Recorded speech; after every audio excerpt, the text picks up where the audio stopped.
Paz, família no barco, está no ar mais um No Barco Podcast. Como você já sabe, melhor que eu, toda segunda-feira, 10 horas da manhã, um episódio novo para edificar a minha e a tua vida. E se não edificar, eu te peço, faça o favor de falar para nós, isso aqui tá horrível, cara, tá muito herege. Então pode comentar aí, a gente vai aceitar de boa e vai tentar corrigir. Dicas, sugestões.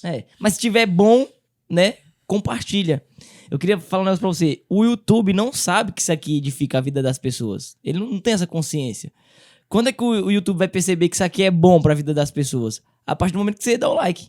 Exato. Se você dá o joinha, o que o YouTube vai falar? Ó, isso aqui é bom, vamos compartilhar. Ele não vai ter discernimento se é bom, se é ruim.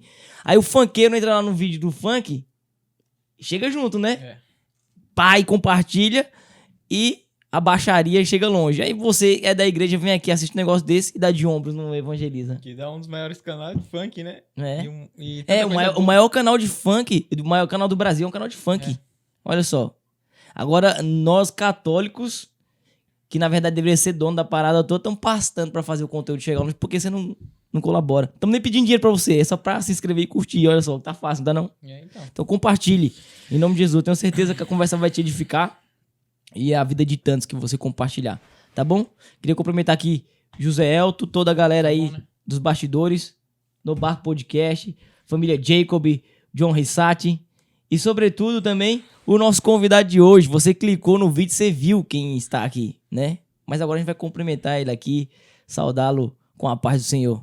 Irmão Trovão, muito obrigado por estar aqui, irmão. Inclusive... Pax Ect Bonum, paz e bem. Receba. Amém. Muita gente... São franciscana. Tinha um contato comigo e falava do Irmão Trovão. Quando é que vocês vão levar o Irmão Trovão? O Irmão Trovão, o Irmão Trovão. Chegou o dia. Chegou daí, ó. Louvado seja Chegou. Deus. Ele veio diretamente da Bahia. Longe, hein, irmão? Um pouquinho longe. Lá próximo de Salvador, né? Candeias. Mas a diocese que o senhor pertence é Salvador, não? Camaçari, né? Camaçari. É a diocese do Cal, do Diácono Cal. Inclusive, o Diácono Cal esteve aqui e ele falou que o irmão Trovão é o segundo homem no Brasil que mais ama a Virgem Maria, porque o primeiro é ele. Inclusive, ele Nós quer voltar estamos na pra falar... disputa aí. Quer voltar pra falar de Maria, Ele né? falou assim, e eu vou voltar pra provar que eu sou mais mariano que o irmão Trovão. É verdade isso aí, irmão? Nós estamos na disputa. Será? Olha só, coisa boa, viu? Essa é uma briga boa, né? É uma briga que boa. vale a pena. Vale. São Maximiliano Maria Kolbe, ele tinha, né? Ele levava os próprios frades a disputarem uma disputa santa, né? E quem rezava mais, quem... Olha só. Mas a luz do equilíbrio, né? Sempre a luz do equilíbrio, mas ele levava isso aí. Eu lembro que Santa Teresa, ela falava também, eu escutei isso, não sei se de fato ela, mas atribuíram a ela, que ela propunha sempre uma briga para as irmãs. Ela falou assim, eu propunho uma briga para vocês. Vocês vão olhar uma na cara da outra e vão intimar a outra, falando, eu vou amar mais Jesus que você. Olha só. Bacana, né? E é isso aí. Nós temos que levar agora nesse barco aqui agora, levar esse povo que está aí vendo, né, contemplando aqui esse podcast, para que eles também possam entrar aí nessa disputácio, né? Os medievais tinham a disputácio. Eles disputavam, né? Os medievais tinham isso aí. A própria Suma Teológica é totalmente nessa disputa, né? De conceitos, tudo, né? E a gente vê como é frutífero. Inclusive, quando alguém discorda de você em algum ponto que você apoia e afirma, porque quando alguém chega e coloca uma contraposição, isso te obriga a estudar mais a respeito do tema, se aprofundar, que talvez de outra forma você não faria isso. Então eu vejo que a heresia, quando ela se levanta, é uma oportunidade para se aprofundar naquilo que é a verdade. Com certeza. A igreja, ela já vai sendo gerada nessas disputas teológicas, né? Porque vão surgindo, né? E vai surgindo os debates, os questionamentos. E aí a doutrina, ela vai sendo desenvolvida a partir desse debate. A partir o próprio dogma, quando ele... Por exemplo, a Assunção de Nossa Senhora, né? Um dogma já mais recente do século XX aí. E o dogma da Assunção de Nossa Senhora bate o martelo, é um dogma. Só que dentro desse dogma existe uma disputa. teológica a respeito da dormição de Maria e a morte, né, de amor que Maria Sim. passou também pela morte. Então tem a disputa de teólogos. Alguns falam, não, Nossa Senhora não experimentou a morte, então fala da dormição, e outros falam da morte, que ela passou pela morte. Então tem todo esse debate. Então tem o dogma, mas existe o debate. E o senhor segue por uma vertente Isso, dessas verdade. duas que Eu juntei as duas. é uma boa, né? Eu juntei as duas porque se fala da dormição da Virgem Maria, a dormição de Nossa Senhora é como alguns teólogos diziam que Adão não passaria pela morte, né? Que ele, antes do pecado original, que ele não passaria. Sim. Havia como que um translado, alguma forma nesse sentido. E alguns afirmam que não, que Adão passaria por algum tipo de mudança, mas não a morte, não Entendi. como nós entendemos hoje. Transicionava para uma vida plena sem necessariamente padecer ali o que é próprio da morte, né? Isso. Até mesmo porque a morte não é um acontecimento isolado, é essa degradação contínua, Natural, né? Natural. Porque a palavra diz assim, no dia que comer do fruto, morrendo morrerás, e o homem não cai duro no chão. Mas a morte começa a atingir a vida dele e periodicamente, todo dia ele vai se esvaindo a vida dele. E hoje, cientificamente, um homem começa a morrer, já se fala que aos 25 anos ele já começa a morrer. Já tem células que já não se reproduzem, né? Já não se multiplicam mais. Então o homem já começa a definhar, né? Ele já começa a entrar no estado de morte, já a partir dos 25 anos de idade. Então Nossa Senhora, ela passou por essa fase. Então a dormição, e essa dormição foi uma morte tranquila. Então a dormição da Virgem Maria é o estado, tipo assim, antes do pecado, quando Adão era imaculado e Eva era imaculada. Então, quando eles não tinham ali a noda do pecado, né? Então, eles seria mais ou menos como que um sono tranquilo e eles passariam para, né, para uma outra realidade, né? Sem ser essa daqui da terra. E até mesmo porque o salário do pecado é a morte, né?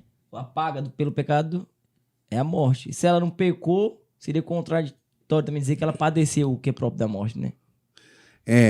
Agora, São Francisco de Sales, no Tratado do Amor de Deus, ele vai falar sobre...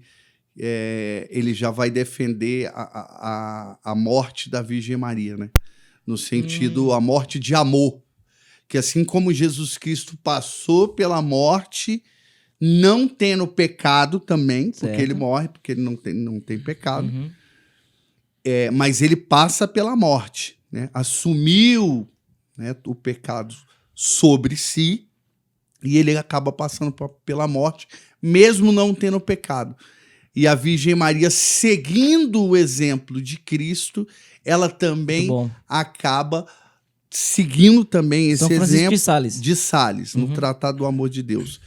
E aí ela morre de amor. O coração dela ama tanto Deus. Ela chega numa fase, num grau tão alto do amor, que o coração dela como que dilata demais. E ela acaba morrendo com o coração dilatado. E que foi uma forma assim tranquila, como que um sono, interessante. Né? A Beata Imelda passa por essa situação de morrer por amor a Jesus, né?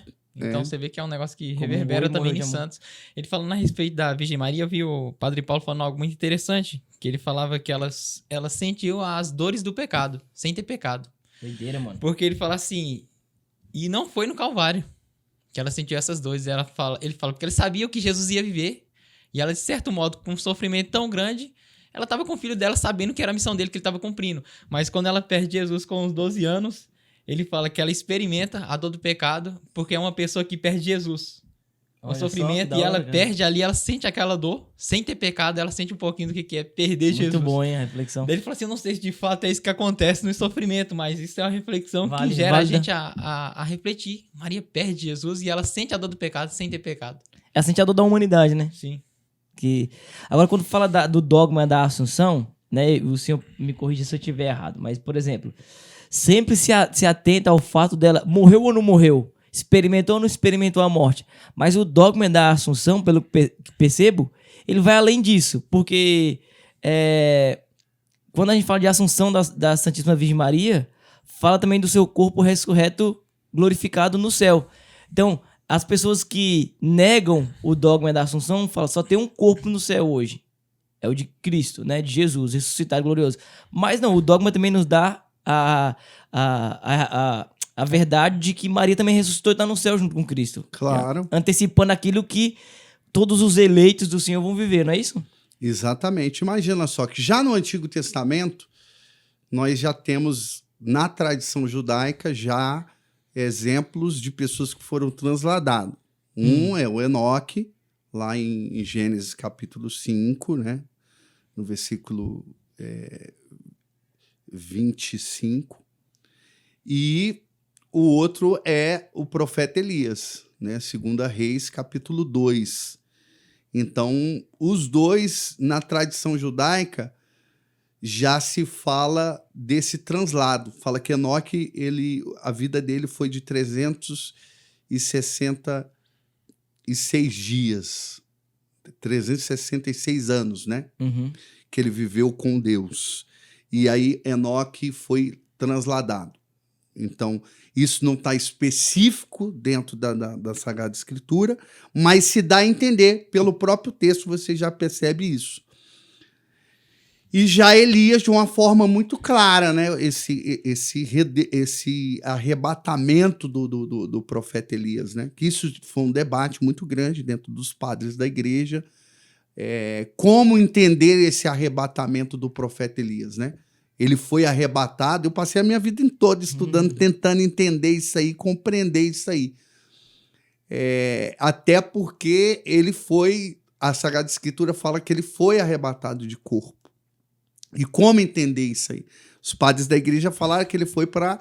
Alguns colocaram que ele não está propriamente no céu, porque não caberia ele estar ali de corpo. Outros colocaram que ele foi para um outro lugar construído por Deus, feito por Deus.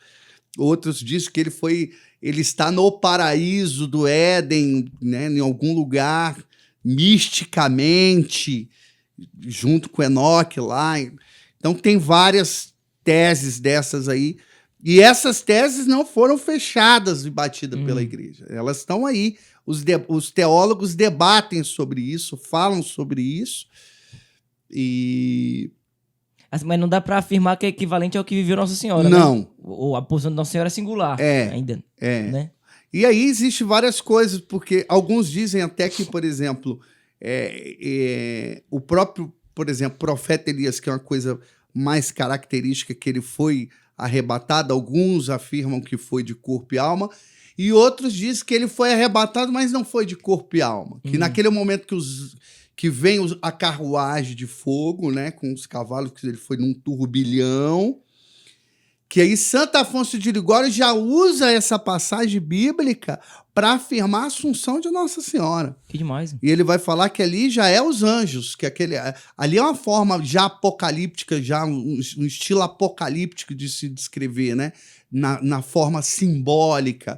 E que aqueles cavalos, na verdade, são os anjos, né? São os anjos de fogo, que eu imagino que foram serafins, né? Que vieram e arrebataram. E a partir do momento, Dom Estevão Bittencourt, e eu tive a oportunidade de conversar com o padre Lodge, lá de Anápolis, e a gente debatendo sobre isso, que eu sempre vou, as minhas dúvidas teológicas dentro da palavra de Deus, eu vou pesquisando, vou conversando com o bispo, com os padres, e tem às vezes coisas que demora-se, e esse conceito do profeta Elias demorou demais. Eu fui perguntando para várias pessoas aí que têm um conhecimento vasto dentro da teologia bíblica, teologia católica.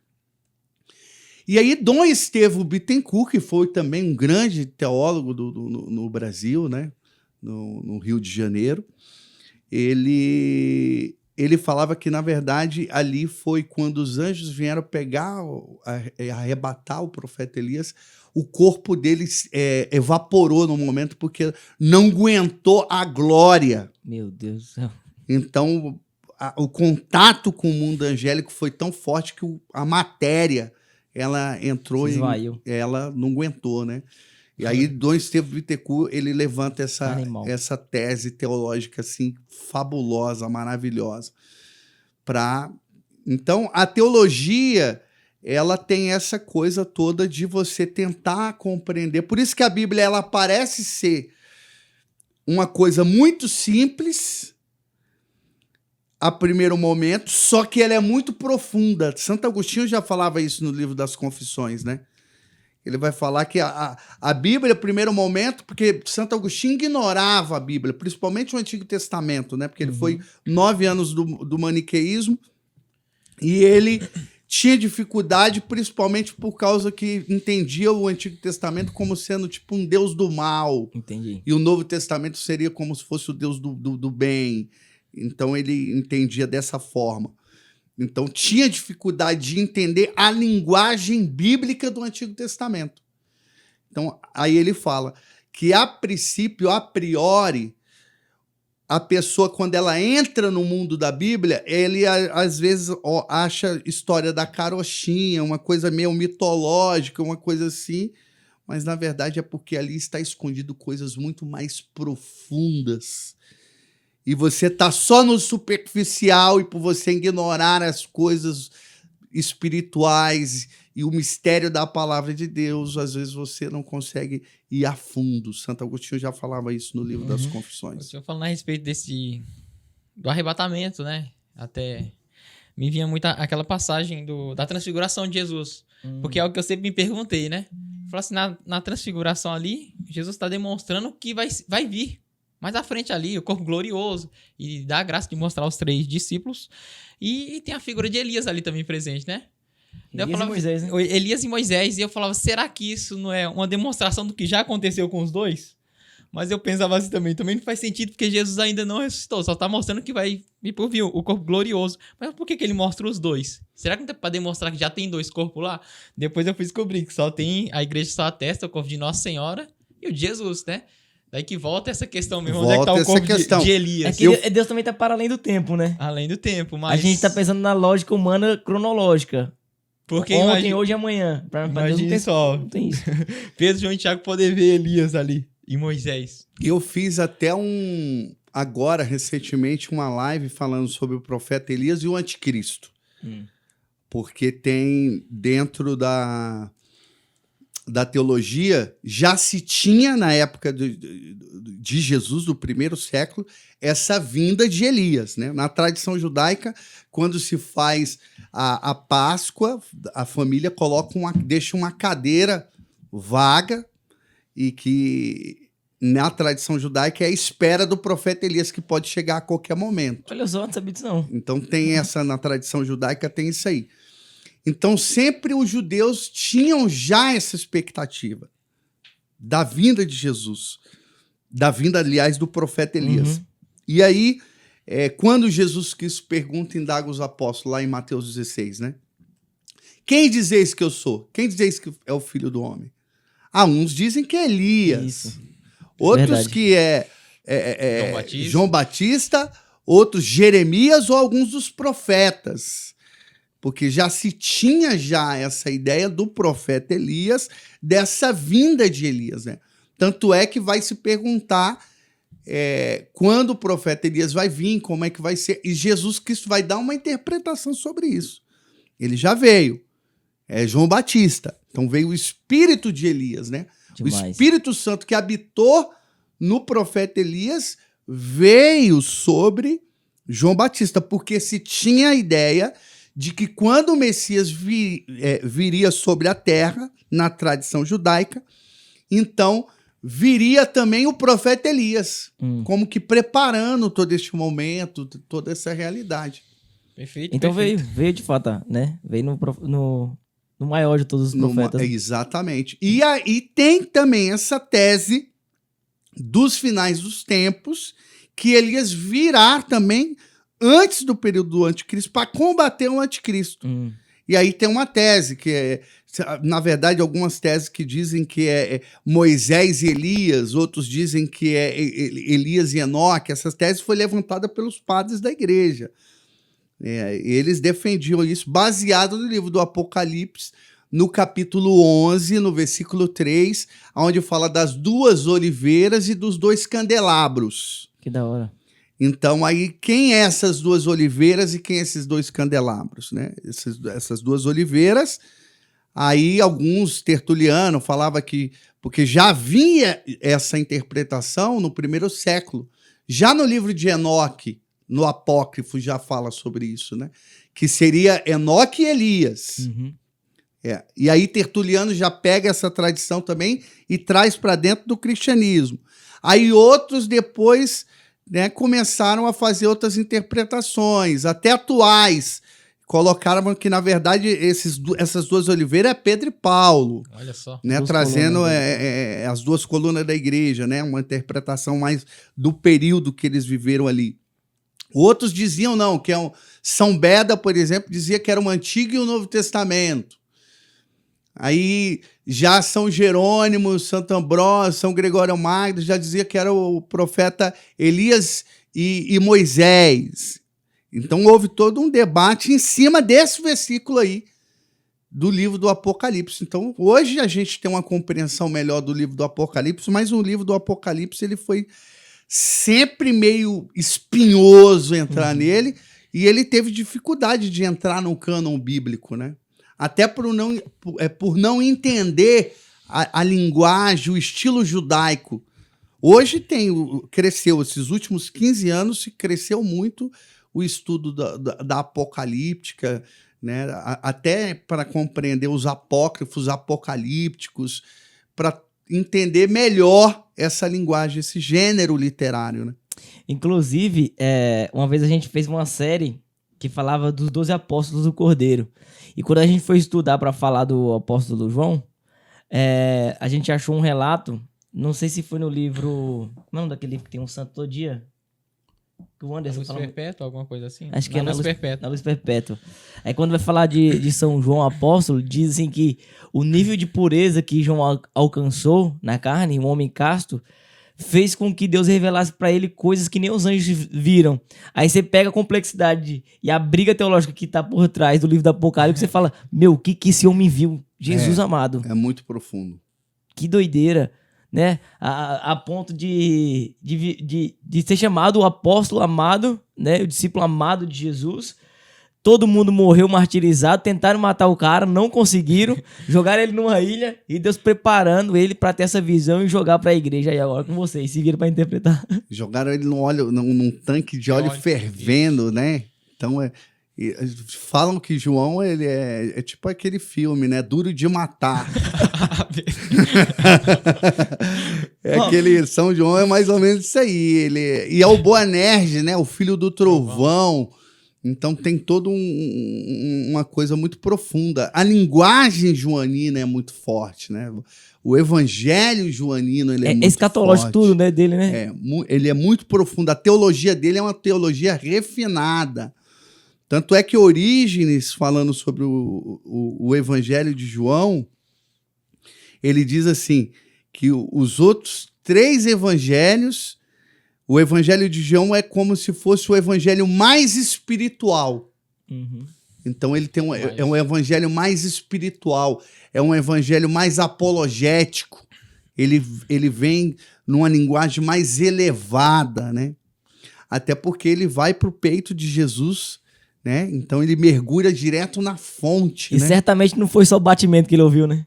Nossa, ele foi... Ali já é um mistério do êxtase, do arrebatamento. O senhor falou, é tão profundo que eu vi uma vez a explicação do porquê ele é representado pela águia. Porque a águia tem a visão de cima. Ele tem uma visão panorâmica de tudo que está acontecendo, ao contrário dos outros que representam os outros evangelistas, né? Que estão sobre a terra. E ele não é por alto, ele tem uma visão mais ampla de tudo. Você quer ver uma coisa assim, muito simples, mas que tem um divisor de águas no Evangelho de João? João capítulo 2, né? A boda de Caná. Eu não posso deixar o Sim. diácono Cal falar que ele é mais mariano. Pronto. De maneira nenhuma. Calma aí. Deixa eu colocar Nossa Senhora aqui, né, nesses debates aqui teológicos. Ó, vamos ter que trazer os dois aqui junto. Vamos marcar. Não, tem que ser 3, tem que ser o Diácono e o Hélio de Maria, os 3 na mesa. Nesse dia a gente sai, Deixa o pau quebrar, só filma. E aí, porque os outros evangelhos falam da multiplicação do pão.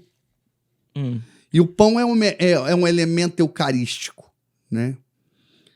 Então, é a matéria do santo sacrifício é o pão. Mas o pão e o vinho. E nos evangelhos sinóticos tem a multiplicação do pão.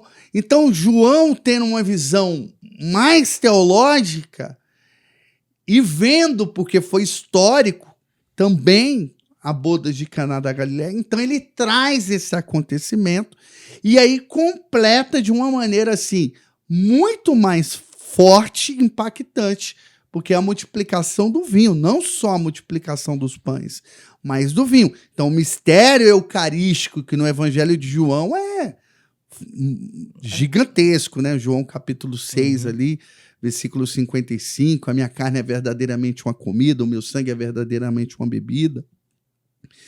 Então, você já vê por essa linha aí, e aí juntando o Apocalipse, porque João, ele vê, e aqui já entra um pouco já da tese do meu livro, que eu já vou fazer o link aqui. Apresentá-lo também. Já, porque é o capítulo 12 do Evangelho de João, ele vê esse sinal no céu, né? João é arrebatado 7 vezes para o céu. Meu Deus do Ele céu. o livro do Apocalipse narra 7 arrebatamentos dele ao céu.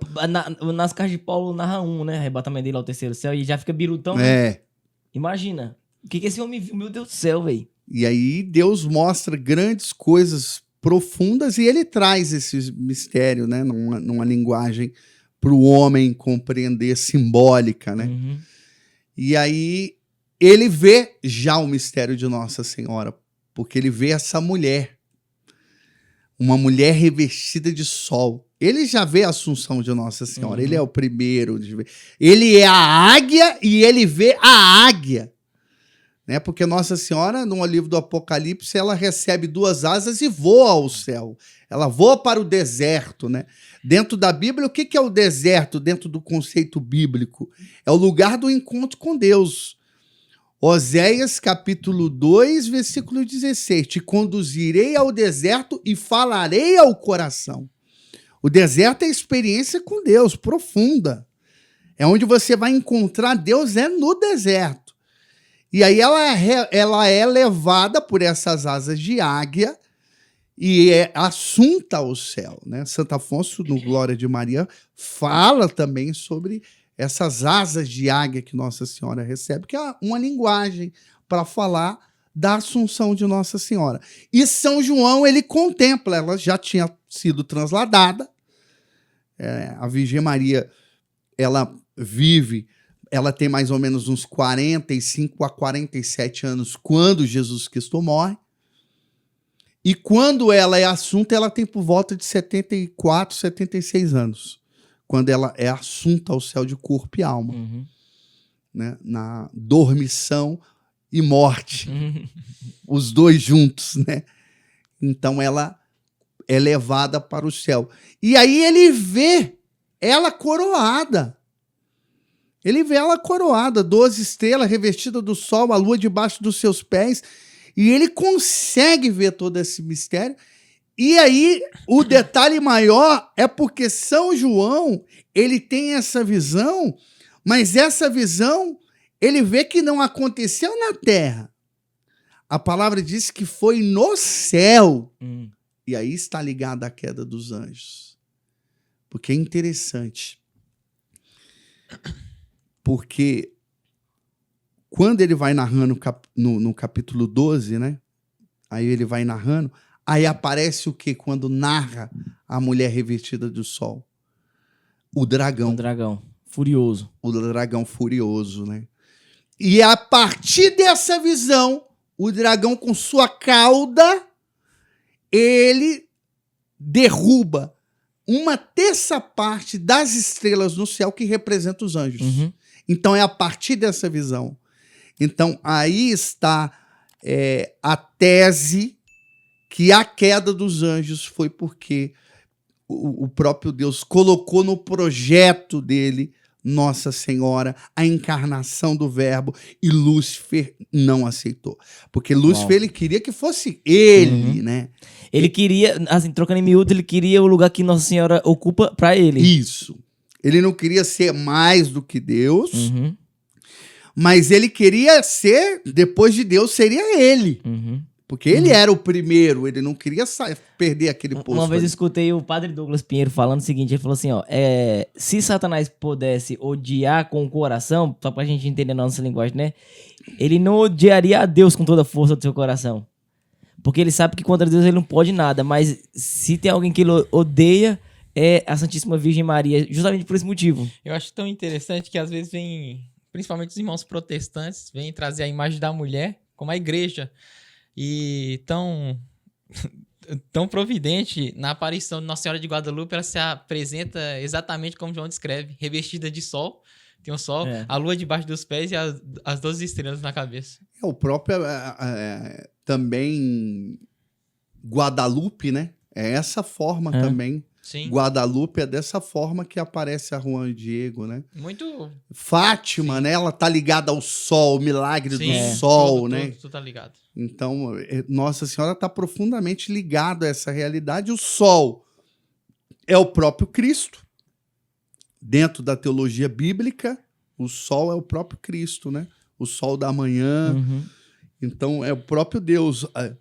A luz, né? João 8,12, né? Egum sum lux mundi. Eu sou a luz do mundo. O livro do Apocalipse vai falar que não haverá sol nem lua, mas será o Cordeiro será a luz. Aleluia. O Cordeiro será a luz. Então, quando fala que ela está revestida de sol, ela está revestida de Deus. Perfeito. Entendeu? E assim como Jesus Cristo foi revestido de carne através da Virgem Maria, agora ela foi assunta ao céu, está gloriosa e Deus revestiu agora ela de glória. Olha só que perfeito. Dele mesmo, né? Aí você tava falando, então o alvo do ódio de Satanás, muito mais que Deus, é a Santíssima Virgem Maria. A Santíssima Virgem Maria. É porque Deus, ele sabe que ele é Deus e ela é uma criatura. Então imagina só, a mente de um ser angélico, Lúcifer, ele é poderosíssimo, ele era grandiosíssimo. Né? Vai falar Santa Francisca Romana que Lúcifer é tão veloz que ele às vezes parecia estar no inferno em 6 lugares ao mesmo tempo, de tanta velocidade. É como se desse a impressão que ele era onipresente. Exatamente assim, uma coisa assim muito grande, né? Ela dando a visão dele. Então ele era, tanto é que a palavra Lúcifer é antes da queda dele. Eu vou explicar isso no livro. Uhum. Que Lúcifer é a linguagem antes da queda dele. Porque Lúcifer significa portador da luz.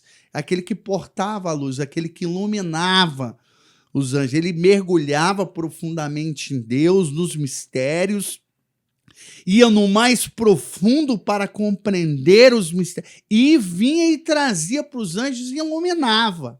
Que demais. Tanto é que ele é a igreja, os santos da igreja, como Santo Agostinho, São Tomás de Aquino, vamos pegar esses 2 maiores aí, né? Vai colocar que ele era um querubim. Que ele era um querubim, baseado lá em Ezequiel capítulo 28. Ele era um levita, ele estava à frente dos instrumentos de música, levava Louvor e os adoração. anjos para adoração, a liturgia celeste. Ele era a pessoa que estava à frente, o ser que estava à frente, e ele era um querubim. E a palavra querubim, do hebraico, querub, vem, Santo Agostinho vai falar que significa ciência multiplicada. Então ele tinha ciência multiplicada. Imagina, nós temos várias ciências, né? A filosofia, a teologia, nós temos a história, nós temos a sociologia, nós temos a medicina, a advocacia, nós temos várias ciências. Agora, imagine um ser que tem todas as ciências multiplicadas. Então, aquilo que havia nos anjos, um anjo que tinha uma virtude disso, um anjo que tinha uma virtude daquilo. Imagine concentrado em um único ser. Animal. A ciência multiplicada. E já São Tomás de Aquino dizia que querubim significa plenitude da ciência. Ele tinha a plenitude da ciência. Então, ele era muito poderoso. Então, quando tem todo esse projeto que Deus mostra do que Deus vai fazer, que ele vai escolher a natureza humana, e o demônio Lúcifer olha para a natureza humana inferior, que ele já ficou meio assim a partir do momento que os anjos serviriam os homens. Então ele já, calma aí. Então a revelação foi sendo dada, né, para os anjos. E cada notícia que chegava, Lúcifer ia se arrepiando, vamos dizer assim, entre aspas, os cabelos, né? Então ele... E aí a última que chega, a encarnação do Verbo. Aí aparece esse sinal no céu, que Nossa Senhora, ela seria elevada. E aí, porque na lei da hierarquia, na lei hierárquica, nós temos aí Deus, os anjos, os homens e os animais. Certo. Então, entre Deus e o homem, estão os anjos.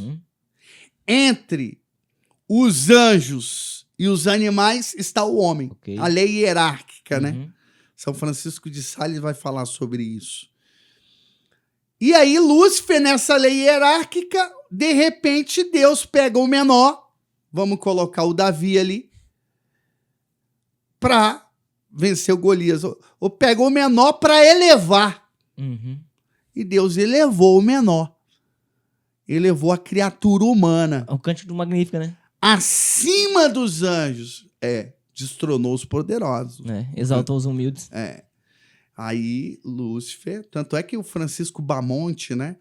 Que é o exorcista hoje oficial ali de Roma, que ficou no lugar do Padre Gabriel à morte, ele fala justamente nessa perícope bíblica de Lucas 1:52, né? Destronou os poderosos dos seus tronos. No Magnífica já está falando da queda dos anjos. Né? Uau. Olha, perfeito. É interessante porque assim, entrou também até uma discussão, né? Quem é que pisa na cabeça da serpente? É Nossa Senhora nas imagens como tá? Ou a descendência dela que tá falando de Jesus? E uma vez um padre, Dom Pietro, um padre suíço, ele trouxe um ícone. Ele falou, eu escolho esse aqui, ó. Que é a imagem de Nossa Senhora com o menino Jesus, ali, criança. E ele tá pisando no pé de Nossa Senhora e os dois estão pisando junto na cabeça da serpente. Ele falou, então eu vou ficar com essa, porque essa é a imagem que me traz. Porque tem essa rixa, né? Entre a que mulher... tem um debate teológico. Sim, também. Tudo vai gerar um debate, né? E eu tava vendo ele falando a respeito de Lúcifer, que recebe tudo isso, eu falo, deve ter sido ele que deu origem à frase, né? Quer conhecer uma pessoa, dê poder a ela. Porque era um anjo totalmente. Exatamente. Agora, o senhor falando, irmão Trovão, um tema que eu acho interessante a gente trazer, ainda falando da queda dos anjos, é a questão da humildade. Porque o que ativa o que traz à tona, né, a soberba de Lúcifer é a elevação de alguém que é muito humilde.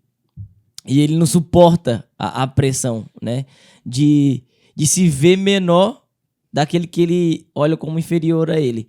E existe também até eu não sei, conta-se, né, que São Francisco de Assis, ele assume um trono que seria dado a Lúcifer justamente por conta da humildade e o rebaixamento, né, chamado de pai seráfico.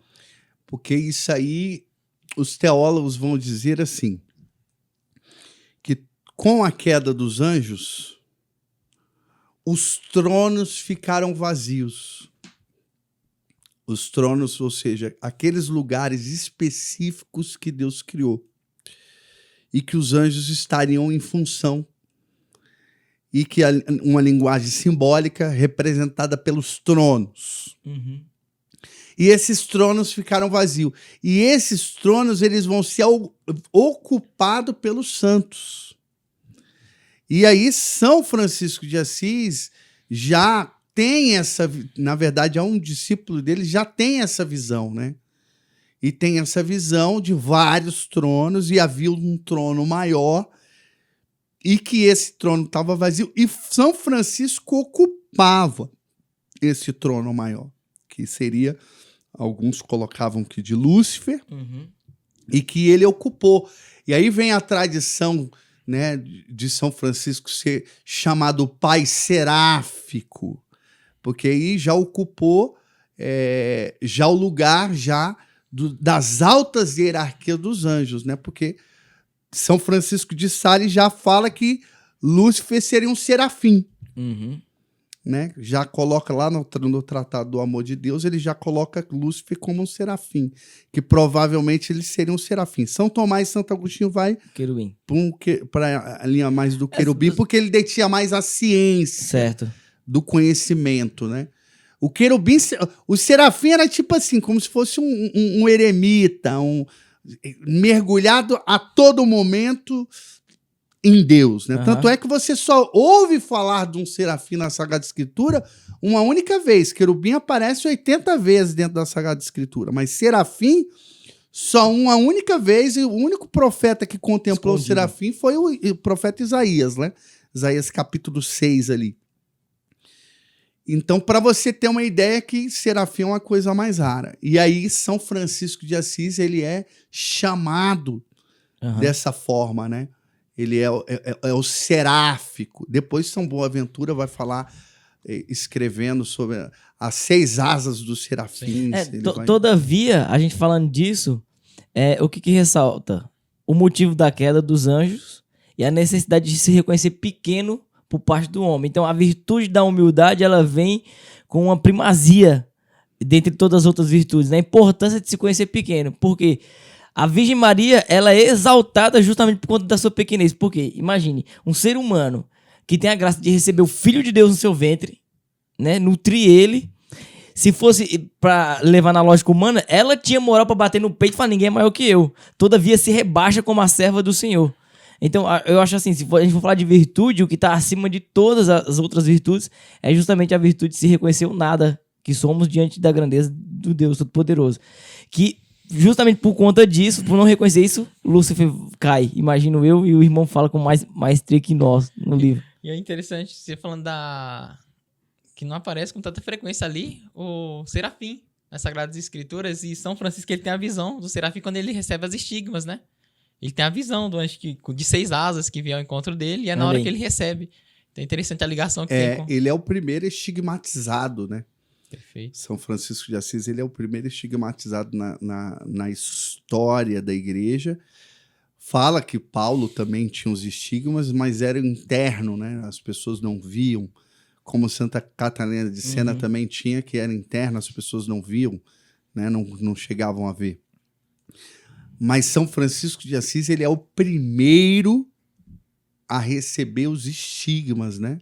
Então vem quando vem o anjo descendo, né? E quando ele abre as asas, aí então tem o Cristo crucificado, e aí sai das chagas de Jesus como um flash de luz e toca ali no corpo de São Francisco, e ele é estigmatizado. E é no momento de maior dor para ele, né? Porque é um momento de crise na ordem, um momento que a ordem tá totalmente... Ele tá extremamente árido também, né? Ele tava gritando, não era pra Deus? Fala-me, não era? Ele quer que... Parla Dio! Ele quer que a todo momento que Deus fale com ele. E aí Deus fala num momento de maior dor de São Francisco, e aí ele recebe os estigmas. Perfeito. Uau, muito bom. Isso é a igreja. Eu queria que o senhor mostrasse o livro, né? Que a gente citou o livro aqui, mas a galera de casa não viu ainda. Fala, mas como é que a gente encontra esse livro aí do Irmão Trovão? Tá aqui o livro, tá joia? A Origem do Mal e a Queda dos Anjos. Um livro, assim, maravilhoso. Você vai poder, assim, crescer. Foi pela editora Eclésia. Eu procurei principalmente essa editora porque ela tem, assim, um cunho mais eclesiástico, assim, e tal. Por isso eu procurei ela e tá aqui. As pessoas às vezes têm curiosidade, tem aqui meu nome, né? Luiz Henriques Júnior, né?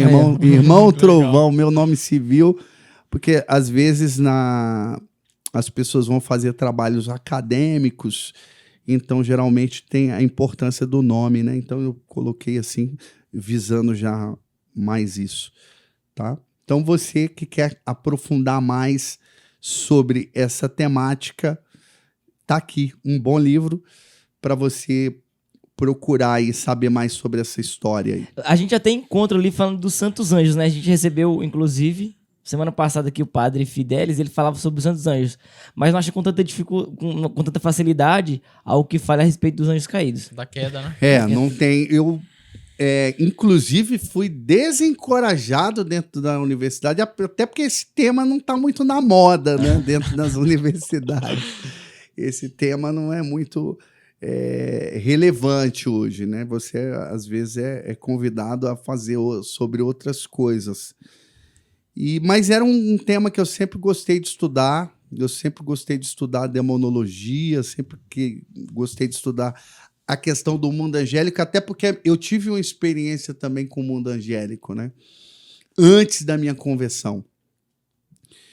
E esse livro ele é um pouco fruto dessa realidade. Porque quando eu recebi, eu me converti no ano de 2001, eu recebo a Bíblia ali por volta de 98, da minha mãe, que me dá uma Bíblia, e como presente, eu estava totalmente no mundo, era uma pessoa do mundão, envolvido com bebida, com droga, com tanta coisa aí. Certo. E ali, uma das passagens que eu lembro, que era raramente eu pegar na Bíblia para ler alguma coisa, mas um dia eu abri e caiu em Mateus 24 e falava sobre a vinda de Jesus Cristo, que ele virá junto com os seus anjos. Certo. Então foi uma passagem que a única passagem que eu lembro do período antes de eu ter me convertido, que eu não era voltado para leitura nem para a Bíblia. E depois, antes da minha conversão, eu sonhei 3 vezes com um anjo. E um anjo vinha e ele aparecia para mim e ele falava, eu vou te ensinar a voar. Você já sonhou voando? É fantástico. Eu já sonhei voando, mas meu voo parecia... de galinha, era bem baixinho, velho. Era horrível. Parecia que ia bater nas casas. Eu já voei e sempre a aterrissagem é muito traumática. Porque eu vou cair e eu acordo na hora, assim. É muito traumático isso. Ai. É interessante. E aí o anjo me ensinava a voar. E aí eu começava a voar. Esse foi o primeiro sonho. Não achava como qualquer outro sonho normal. Depois passou mais um mês, eu sonhei. O anjo vinha e falava, agora eu vou te ensinar agora. Eu tenho uma missão agora, você vai comigo numa missão, eu vou levar você e você vai libertar as pessoas que estão presas. Certo. E aí eu ia na casa, em casa as pessoas estavam presas com grades, e eu ia e libertava essas pessoas. E o último sonho, antes da minha conversão, o anjo aparecia novamente, e ele falava, agora você vai ir libertar pessoas que estão no inferno. Hoje eu vejo que não é um inferno propriamente dito, evidentemente, né? As pessoas gostam de pegar uns trechos e picotar e lançar na internet e Coloca dá muita aquele negócio interpretação. bem místico, né? Os caras... Então... as pessoas estavam no inferno e eu ia e libertava essas pessoas e tirava da mão do diabo mesmo e resgatava elas. As pessoas que estavam vivendo em condições mesmo do inferno mesmo, né? Oprimidas pelo diabo. E logo depois veio a minha conversão. Então a minha história, ela tem a ver com o mundo angélico.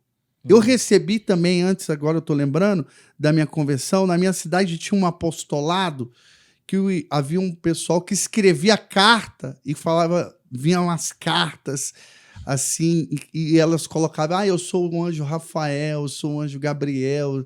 Aí dava nome para os anjos, assim, e falando de Deus, do amor de Deus, e era uma coisa impactante. Eu recebi umas 3 cartas dessas, assim, antes da minha conversão. Eu ficava querendo saber quem era, nunca descobri até hoje. Era um apostolado secreto, ninguém sabia quem era o anjo mesmo, e as pessoas faziam isso na minha Eu tava cidade. achando que você ia falar um que acontecia aqui no bairro, não sei se você vai lembrar. No bairro, pelo menos no bairro que a gente morava acontecia, mas era aquela simpatia, umas correntes que tem hoje no WhatsApp, mas tinha físico quando não tinha WhatsApp. O pessoal escrevia uma carta, tipo, sei lá, com uma oração ou alguma coisa do tipo, e falava assim, você que recebeu essa carta tem que escrever 40, senão, né, não quebra a corrente. E a gente recebia em casa, chegava no lembra disso aí ou não? Sim. Ele recebia, mandava o jovem em casa, eu falei, que miséria é essa, velho? Agora eu tô entendendo. Digitalizado. E agora, eu tenho que fazer ou não? O que vai acontecer? Se eu não fizer, eu vou morrer. Mas essa aí é um apostolado mesmo, então. Era um apostolado, sério mesmo, havia um grupo de pessoas. Da hora. E era um apostolado anônimo, porque ninguém, era uma coisa assim, eu nunca descobri quem era a pessoa, né? Tentei e nunca descobri. Então, se você for olhar pra história do Irmão Trovão, já tinha uma relação com os anjos. Exatamente. Então, aí eu comecei, e aí eu estudei muito sobre esse tema, sobre a demonologia, e aí sobre a queda dos anjos.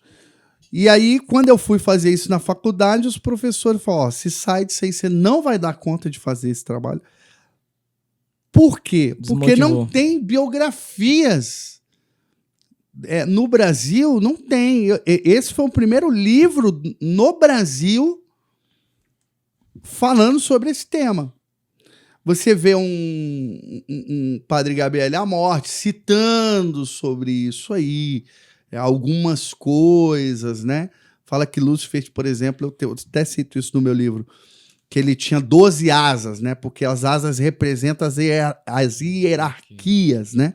O Serafim tinha 6, Lúcifer tinha 12 asas, e ele, pela tradição judaica, era o maior anjo de todos, representado pelas asas, o mundo hierárquico, né? Uhum. Então, Padre Gabriel Amorth cita isso, esse conceito da tradição judaica. Falava um pouco nos seus livros, dando uma pincelada, mas nada muito profundo. E você, recentemente, tem mais o Padre Antônio Fortea, exorcista da Espanha. Na Suma Demonica, ele também cita alguma coisa lá. Ele escreveu um livro também, A História dos Anjos, mas de forma assim, tipo poética, tipo científica, né? Uma ficção, né? Como A História dos Anjos. Acho que eu li esse livro há muito tempo. Então é interessante porque ele usa a imaginação toda e ele entra, tem muita coisa teológica dentro desse livro dele. Mas no Brasil em si, você não tem um livro falando sobre isso. Então eu tive muita dificuldade. E aí eu pesquisei muito, tanto é que eu usei mais de 60 biografias para falar sobre isso, né? Entrando dentro dos padres da igreja, dos santos da igreja, né? Que os santos da igreja falaram sobre isso, tal. Então, tá aí um livro maravilhoso para as pessoas mergulhar. E para adquirir, na internet a gente acha. Quem quiser adquirir o livro. Isso, acha. A editora é bem acessível, né? Então. Eu queria, inclusive, motivar você que tá assistindo o podcast a adquirir o livro, né? Para presentear, para você mesmo. Porque eu tenho certeza que o recurso desse livro aqui ele é revertido para algo bom, né? Que é a missão de evangelizar. Exatamente. Você pode adquirir com o Wagner, que ele é responsável disso aí.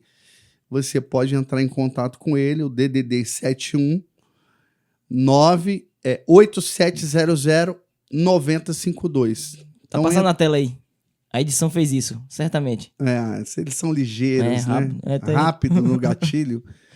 Então, esse é o número aí.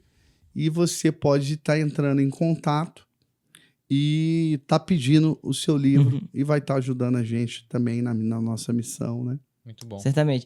Então, eu queria, inclusive, agora, né, falar um pouquinho mais da missão do Senhor na prática, o apostolado que o Senhor exerce. como é que surgiu a inspiração de ser fundador? Porque, assim, toda vez que eu tenho contato com o fundador, o que eu percebo é o quê? Falta juízo pra essa pessoa. Não é possível que um cara normal vá inventar um BO desse pra vida.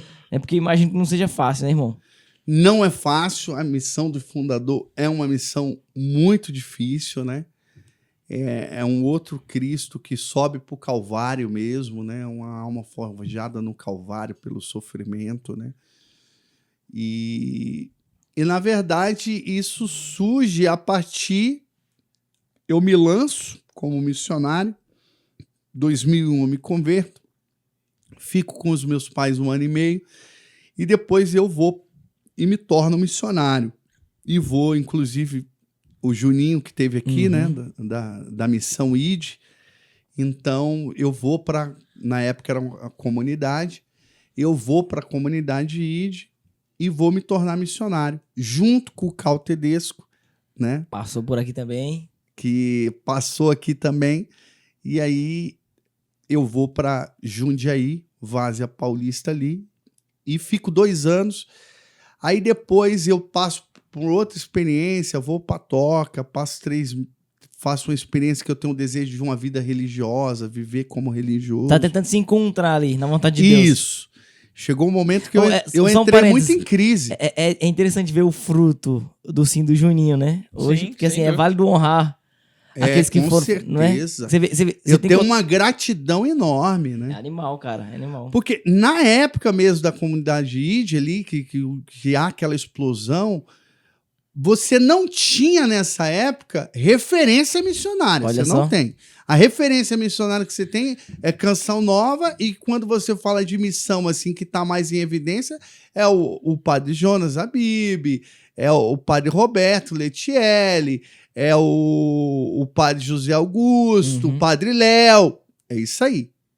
Então você não tem uma influência tão forte dos leigos na evangelização. E sabe o que é legal? Que a gente ficou sabendo disso não pelo Juninho, porque ele não falou nada disso aqui. Ele não fala. Ele não fala, lancei não sei quem, ele não tem, ele não tem vaidade com isso. Não, entendeu? O Cal que deu a letra. Foi o Cal que deu a letra. E A gente não sabia de nada, mano. E justamente isso aí. aumentou ainda mais nosso respeito por ele. E aí ele era o grande referência, ele vinha com umas pregações mais fortes, né? Ele vinha com uma coisa de milagres profundos. A questão do avivamento foi muito dele.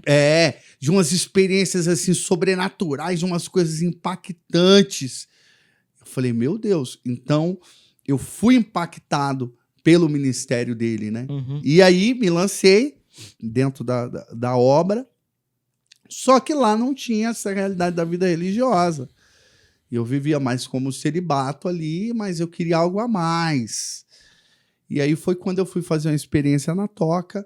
Aí fiquei 3 meses na Toca e fui passando por momentos de crise.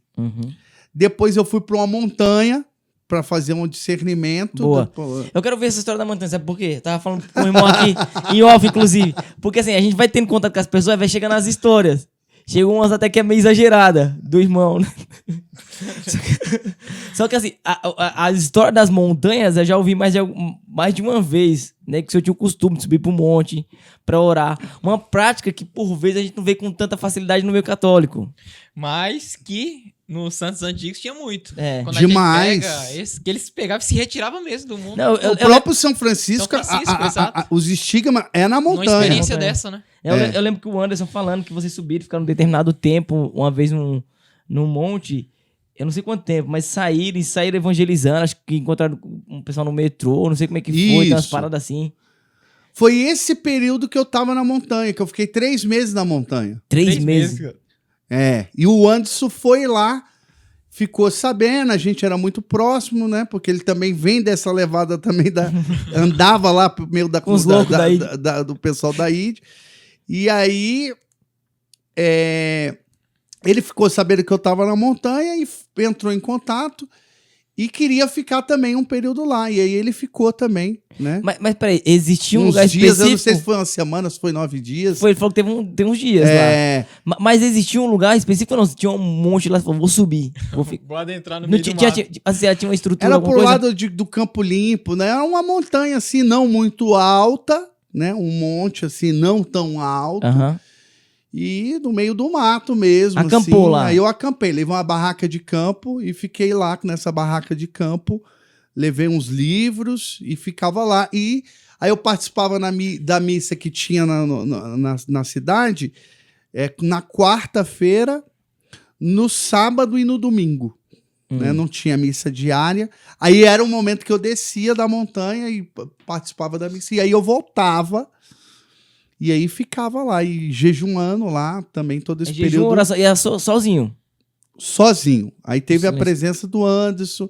Tem O umas Cal, as visitas o inúteis. Cal, o Cal que ficou sabendo, e o pessoal falava que eu tava endemoniado, fui pra montanha, ele tá endemoniado, outro falava que eu tava traficando na montanha. Aí surge tudo, né? Os comentários. Eu fazia uma via sacra toda sexta-feira com uma cruz, né? Pesava mesmo? de 70 quilos, aí eu fazia essa via sacra. O pessoal criou muita coisa, né? E então que se criou muita história. Tem uma história que conta, eu não sei, mas já atribuíram ao senhor. Eu não sei se é verdade, a gente vai descobrir ela aqui agora. Falaram que tinha alguém orando no monte ou em algum lugar específico. Não, tava num grupo, sei lá, alguma coisa, e saiu pra ir embora. E passou do ponto de ônibus, Deus mandou entrar no mato e rezar pra uma pedra lá. Não sei se foi o senhor. Então, essa história aí, o pessoal fala que foi comigo e tal, mas não foi Não comigo. foi? Essa história eu acho, e tenho assim, 95% de certeza que foi com o Juninho. Com o Olha Juninho? só. Perdeu uma chance de perguntar pra ele. Vai ter Essa história é com o Juninho. Então, Mas o pessoal fala, até o Herberto, que era um pregador que acabou morrendo aqui em São Paulo, aí ele falava e citou isso na pregação, acho que chegou para ele isso, ele cita isso, então criou muito essa coisa, mas não foi comigo. Porque tem a questão também de homens que são muito virtuosos e não quer pegar a glória. Daí fala, não, é outro. Aí solta, manda pra lá. Eu vou deixar pra o Juninho voltar aqui, ele vai contar. Não vou nem contar pra galera ficar na curiosidade aí. Mas bom, mas essas experiências assim, de modo fruto espiritual que o senhor tirou de lá também? Que o senhor colheu, né? Foi só um deserto, irmão. Fui pra escutar Deus. Deus nunca que falou comigo. 3 meses na montanha. Eu fui pra escutar Deus porque eu queria fazer um discernimento. Agora o diabo todo dia chegava, atormentava a mente, né? Então aconteceu muita coisa, assim, né? Embora um fruto espiritual o senhor tirou, sem dúvida. Porque tem coisa que acontece muito no o mundo espiritual. Às vezes você semeia para colher depois. As pessoas, elas querem, às vezes, imediato, né? E às vezes porque hoje vê o senhor como fundador de uma obra, então certamente o fruto deve ter brotado ali. Agora é interessante, porque eu subi para a montanha para ouvir Deus, e aí eu queria usar o hábito, aí eu fiz um hábito para mim. O senhor fez o hábito? Porque eu falei, não posso usar hábito na cidade, mas no monte, quem manda em monte aqui é que vai Deus. viver com hábito no monte? Fez o hábito pra subir pro monte. E aí eu ficava lá, não tinha problema nenhum, tô fazendo Não apareceu ninguém desconhecido, não? Falou, tem um eremita ali, perdido. Eu sei que se gerou muita coisa que o Cal foi lá na montanha, falou sim. que queria saber o que ele tava nessa época em Tocantins, em missão. E aí o Cal apareceu querendo saber como é que eu tava. Será que ele tá com um equilíbrio ajuizado ou ele surtou, Sim, né? importante a preocupação do É. irmão. Então, mas o que foi? O que o senhor aprendeu com esses 3 meses lá? Qual foi a conclusão? Que o diabo existe, Certo. que atormenta a pessoa, né? E a minha experiência também do combate espiritual, porque foi interessante. A respeito do combate espiritual, que teve um dia que aconteceu um fenômeno muito interessante, porque veio um rapaz, do nada, meio perturbado, e ele apareceu no lugar. E falou que queria uma oração e não sei o quê. E aí, de repente, quando eu oro por ele, o demônio manifesta lá. Então, imagina, você tá no meio de uma montanha, sozinho, isolado, né? Aí apareceu um outro rapaz lá e que também ajudou no momento da oração lá. E aí, eu tive esse combate direto com o demônio. O demônio ali fez uma oração e ele pegou e a pessoa foi, né, naquele momento ali, foi liberta. Então, imagina, você vai para uma montanha, mas mesmo assim, Deus ele faz certo tipo de coisa para você vencer o inimigo. Olha só. Né? Leva uma pessoa lá que vai pedir oração para você. Que você está no meio do nada, você não tem intuito nenhum de ninguém visitar aquele lugar, porque você está com uma outra pegada. E aí aconteceu isso. Então, essa questão do combate espiritual é interessante. E aí depois apareceu o Anderson, né? Que aparece lá e a gente fez uma experiência de jejum. Eu estava jejuando a pão e água durante todos esses 3 meses. E o Anderson foi lá e ele também fez um jejum também a pão e água. Mas primeiro nós fizemos 5 dias só na água. Olha só. E a gente fez 5 dias só na água e você vai perdendo a força, né? Você vai perdendo quando você não come nem nada, assim, que gera energia. Você não tem ideia o tanto que falar ele exige a energia. O tanto que o semblante, o sorrir exige energia. E que vai passando os dias, você vai falando menos, você vai sorrindo menos. E eu lembro um interessante, um momento, o Anderson lá, a gente está no meio da montanha, lá em uma oração, aí a gente olha um pro outro assim, aí o Anderson de repente fala, irmão, eu quero partilhar uma coisa com você. Eu pode falar. Ele falou, o inimigo está colocando aqui para mim te matar. Aí eu falei, nossa, interessante, porque ele também tá colocando aqui para me te matar também. Então, o nível de batalha espiritual, né? É loucura, né? O nível de batalha, a gente partilhou e vendo toda essa coisa assim, porque você vai entrando nessas coisas de batalha espiritual. E essa batalha que acontece na mente, né? Essa voz que passa pela consciência, né? Que a voz de Deus passa pela consciência. A voz do seu ego, do seu eu, passa pela consciência, e a voz do inimigo que passa pela consciência, né? Aí você tem que ter o discernimento dos espíritos para discernir que voz que você está ouvindo. A voz do inimigo, a sua voz, a voz de Deus. É tão interessante o senhor falar que foi visitado pelo demônio todos os dias, porque Santo Antão relata isso também, né? Isso da sua experiência, que entra em batalha e ele pergunta pra Deus, onde é que o senhor tava? E eu tava assistindo o combate, dando força pra você vencer. E o próprio Jesus, que tá no deserto, ele é visitado pelo demônio. É uma guerra que acontece. Tanto é que quando os padres do deserto se retiravam pro deserto, eles iam para enfrentar os seus demônios, para vencer os seus demônios, né? O mal que está em nós, né? Tem uma homilia, né? Um sermão de São João Maria Vianney, que ele cita, eu não sei se é Santo Antão, não lembro que é um monge do deserto que ele cita, que tá lá para fugir dos prazeres de Roma. Ele fala, tu vim aqui para fugir dos prazeres de Roma. Mesmo assim, os malditos me atormentam e eu peço misericórdia a Deus, batendo com pedras no peito, até sair sangue pela minha boca, porque eu não me livro dessas tentações. Tem um relato de São Paulo do deserto, né? Ele também batia com as pedras. São Jerônimo também batia. Acho que é São Jerônimo. São Jerônimo bate com as pedras no peito, né? Então, você fala, Deus fala, né? Mesmo que seja por esses meios, um doido chega lá pedindo oração e ser manifestado, é Deus falando de alguma forma. É Deus falando de alguma forma. Mas o que eu queria ouvir, Deus não falou. Não, né? Deus falou que você precisava. Porque Deus tem hora que Deus silencia, né? Uhum. Ele deixa você... A forma de Deus falar é o silêncio. Santa Teresinha fala que o silêncio de Deus é eloquente, né? Uhum.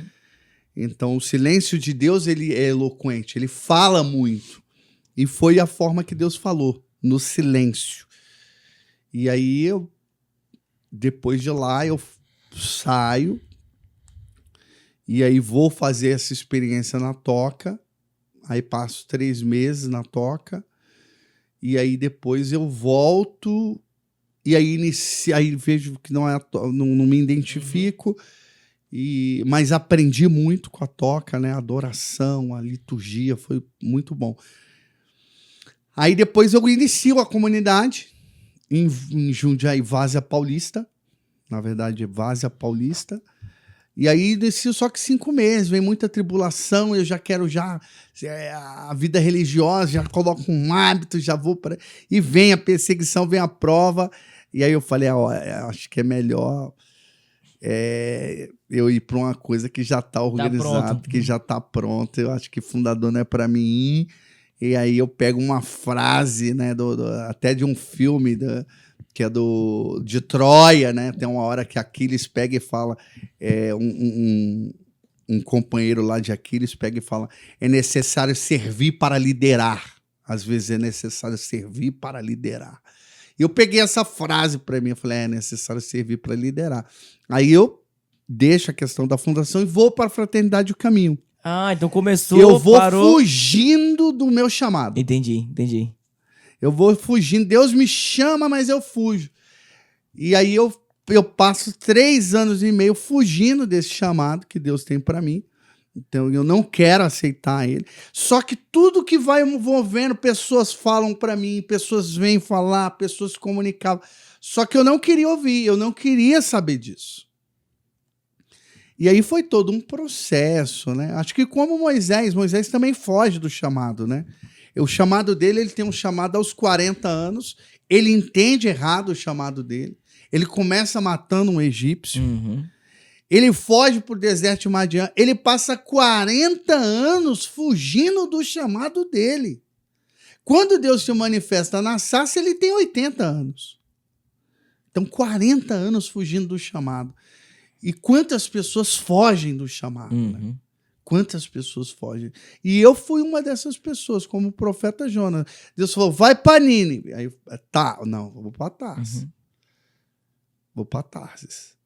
E aí, Deus acaba te colocando pela providência dele, né? No caso do profeta Jonas, em Nínive. Então, no meu caso, colocou naquilo que Deus queria, né? E aí é onde a gente encontra a nossa felicidade em Deus. Se realiza, né, irmão?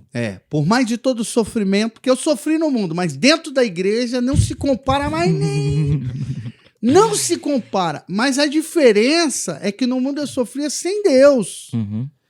E agora o meu sofrimento, ele tem um significado, né? O sofrimento na vida do cristão, eu carrego uma frase da minha vida religiosa, da minha vida consagrada, que é a frase de Colossenses 1, 24. Que São Paulo, apóstolo, ele diz assim, o que faltou às tribulações de Cristo, completo na minha carne, que é o corpo da igreja. Que aí o Tanquerê, no seu compêndio de ascética e mística, ele vai falar sobre esse mistério do sofrimento. E um outro livro dele, que ele vai falar sobre a divinização do sofrimento. Quando, então, nós sofremos, nós fazemos parte do corpo místico de Cristo, Cristo cabeça, nós somos membros desse corpo místico, então Cristo sofre em nós. Então, nosso sofrimento é uma forma da Partio Domini, da paixão do Senhor em nós, na nossa vida, na nossa carne, na nossa alma. Então, hoje, o nosso sofrimento, ele tem um sentido, não é estéril, né? O sofrimento, ele não é estéril, ele tem um sentido. Eu acho poderoso isso que o senhor está falando, justamente porque tantas pessoas que nos assistem, né? E acaba arrefecendo na fé justamente porque o sofrimento chega à sua casa, né? Chega à sua tenda e não consegue compreender a dinâmica e a oportunidade de crescimento que existe através do sofrimento, né? O sofrimento, ele é um grau também espiritual. Se fala muito do progresso espiritual, né? Onde a pessoa vai atingir. Então, ela atingiu um grau de compreensão que o sofrimento não é ruim, mas um bem. São Francisco de Assis dizia, o dia que ele não sofria, ele pensava que Deus tinha esquecido dele, né? Demais. São Francisco de Sales fala do Calvário como a montanha do amor daqueles que amam a Deus. As almas que não são forjadas no Calvário, são almas fracas. São Francisco de Sales fala sobre isso. E uma frase que marcou profundamente a minha vida foi de Santa Madalena de Paz, no livro do Santo Afonso de Ligório, Prática de Amor a Jesus Cristo, que ela vai dizer assim, que no céu, quando nós chegarmos no céu, nós vamos ter saudade de sofrer aqui na terra. Meu Deus do céu. Porque no céu você não vai ter como mais progredir espiritual, crescer. O nível que você chegou, o grau que você chegou é aquilo lá, né? Você vai permanecer ali. E aqui está aonde você pode progredir no amor de Deus. E uma das formas do progresso é o sofrimento. E hoje o mundo, de alguma forma, ele tende a nos incentivar a fugir de todo tipo de sofrimento. Buscar o prazer a todo instante, e o sofrimento é demonizado, né? Inclusive dentro da igreja. A gente vê discursos meio que de uma linha coach. Não, Então, hoje está totalmente. Aí a própria igreja, né, como a instituição Igreja Católica, nós olhamos hoje, porque dentro da igreja existem muitas correntes teológicas, né? E nós olhamos dentro da igreja uma corrente teológica que é o esvaziamento da cruz. Certo. Você vê hoje, no exemplo, por exemplo, litúrgico. Vamos para dentro da liturgia. Principalmente quando você vai para o Paraná, o Rio Grande do Sul, tem muito isso. Mas aqui também em São Paulo também tem, em outros lugares tem menos, mas tem também. Que é tirar o Cristo crucificado e colocar o Cristo ressuscitado. É a polêmica da igreja de Corinto que Paulo combate. Porque a igreja de Corinto é uma igreja carismática, Certo. cheia dos dons, aquela coisa tudo. Mas é uma igreja que não quer o cordeiro imolado, não quer o Cristo crucificado. Ela exalta outro, ela exalta o Cristo ressurrecto. São Paulo vai falar, com certeza ele fala sobre o Cristo ressurrecto, mas a base de Paulo é o crucificado. Você só pode falar do ressurrecto falando do crucificado. E para Paulo pregamos Cristo crucificado. Você vai ver isso na primeira carta, no primeiro capítulo de Corinto, segundo capítulo de Corinto, ele vai falar sobre isso. Nós pregamos e Cristo crucificado. Ele coloca a centralidade no Cristo crucificado, que é o problema da igreja de Corinto. E que essa heresia ou esse pensamento teológico vai tomando as nossas igrejas, que é a fuga do sofrimento. Né? Que é a tese protestante. Que é uma corrente protestante. O que o protestante exalta? É o leão. É a fortaleza. O livro do Apocalipse 5:5 menciona uma única vez o leão. 28 vezes, dos 22 capítulos do Apocalipse, 28 vezes se fala do cordeiro. O Scott Hans, no Banquete do Cordeiro, que era um protestante convertido lá dos Estados Unidos, que converteu ao catolicismo, né, um estudioso do livro do Apocalipse, ele vai ter essa leitura e ele vai falar, não, o leão ele tem importância, né? Hoje se fala muito, né, até nas músicas, né, o cordeiro é o leão, né? Tem umas músicas que falam isso, as pessoas hoje às vezes camiseta, né, pega o cordeiro, o leão, ele coloca bacana, profundo, legal, fantástico, muito bom. Mas o que sobressai dentro da teologia católica e que está muito forte dentro da teologia joanina e também na paulina é o Cristo crucificado. E também na teologia lucana, você vai ver, é o Cristo crucificado. É o Cristo crucificado. Ele é o centro da nossa vida. Tanto é que os cartuchos, né, a ordem mais radical da igreja, eles têm um lema deles que o mundo gira, mas a cruz permanece de pé. Demais.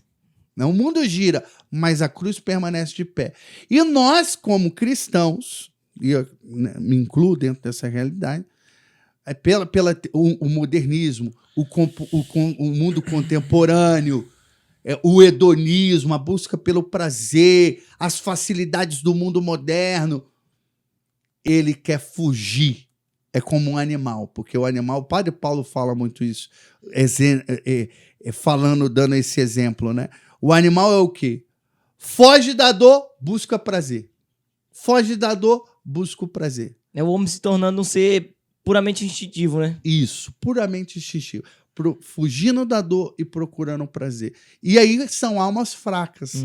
Não persevera na sua vocação matrimonial, sacerdotal, religiosa. É uma alma fraca.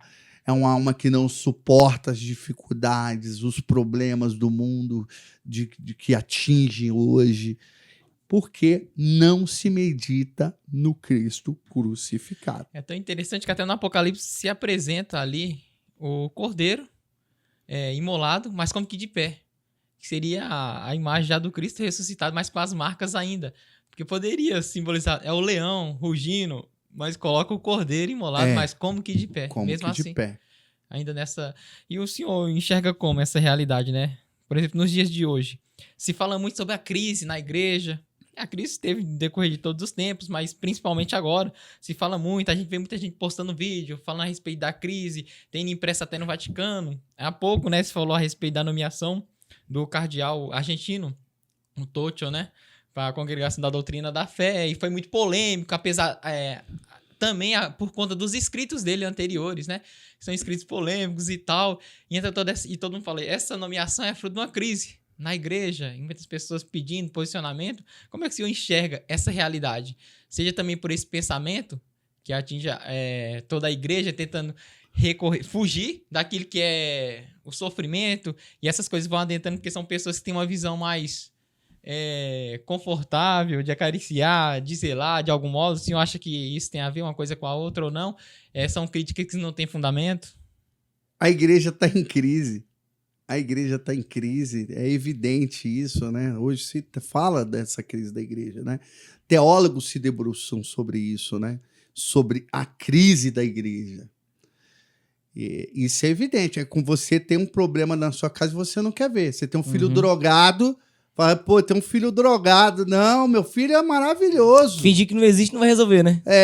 Não vou fingir que ele não tem nada, né? Eu tenho uma família maravilhosa, a família toda desestruturada, arrebentada. Você não quer enxergar que existe um problema ali. A igreja está em crise. Isso é evidente. Você vê uma crise profunda. Eu estava, antes aqui, a gente partilhou, nós partilhamos hoje, por exemplo, o declínio do cristianismo. Nos Estados Unidos, tive a oportunidade de fazer missão lá. Você vê, de 1970 até 2020 foram fechadas 700 igrejas. Uma loucura, 700 igrejas? Você vai nas igrejas dos Estados Unidos, a maioria lá é maçante, talvez um lugar ou outro, não é assim. As pessoas são de cabelo branco. Olha. Né? São pessoas idosas, você não vê jovem. O jovem é o futuro da igreja, aquela frase do Papa São João Paulo II. A igreja, para ser jovem, é necessário que o jovem seja igreja. Você vê uma igreja em declínio, falência. Você pega a Europa que foi o grande berço da civilização, né? A igreja que se destacou, que gerou tantos santos ali, né? A Europa, a França mesmo está totalmente, né, em caos do cristianismo. O sul da França, pela imigração muçulmana hoje, muito forte os muçulmanos. Então você vê o próprio catolicismo no Brasil, você vê uma crise enorme, como a quantidade de católicos que saíram, né? Claro, teologicamente não eram católicos, né? Se diziam ser. Tem até uma frase, né? Quem sai da igreja não são os católicos, não são os fiéis, são os infiéis. Os fiéis permanecem. Perdemos em quantidade, ganhamos em qualidade, sem sombra de dúvida. O crescimento dentro da igreja de qualidade, né, tanto de missões... Notável, né? O crescimento de leigos... Consciência do que de fato é ser católico, vai aumentando. De conhecimento na doutrina, na palavra, né? Na tradição da igreja. De tudo Deus né? tira o bem, né? Deus tira o bem. De todo mal, Deus tira o bem. Mas nós caminhamos para aquele livro do Papa Bento XVI. A redução do catolicismo. Haverá um resto na casa de Israel. Sofonias 2:7. Haverá um resto. O próprio Dom Henrique cita essa palavra de Sofonias e fala desse resto. O cristianismo ele vai caminhar para esse resto. Uhum. Esse cristianismo de massa, de grande, pomposo, ele está ruindo. Né? Ele está ruindo. As paróquias, já no Brasil, já começa a ter esse problema. Já tem paróquias que não conseguem, depois da pandemia, não conseguem atingir o número de fiéis. Já existe fiel que não sabe o que ele é, ser católico, que ele é batizado. Você já começa a ter problemas já muito graves. Então, tem uma crise profunda dentro da igreja, uma crise dentro da teologia. A teologia é um lugar que você escuta cada coisa, cada aberração. Uhum. Né? Eu tive a oportunidade, eu fiz filosofia, teologia. Você ouve assim erros grotescos. A negação da palavra de Deus hoje, o ceticismo com a palavra de Deus, não são de pessoas de fora, de dentro da igreja. E começa negando, né? Jó não existiu. A Jonas também não existiu. Aí teve uma professora minha dando aula, também, uma freira, falou, provavelmente Abraão não existiu. O Hélio também teve a oportunidade de fazer teologia, o pessoal negando, tudo, não, tudo é um conto literário, um gênero literário. Nossa. Aí o Hélio de Maria pegou um dia e falou, na sala dele, eu acho que eu também sou um conto literário. Entendeu? A negação hoje é muito grande. Pega, por exemplo, a pessoa de Jó.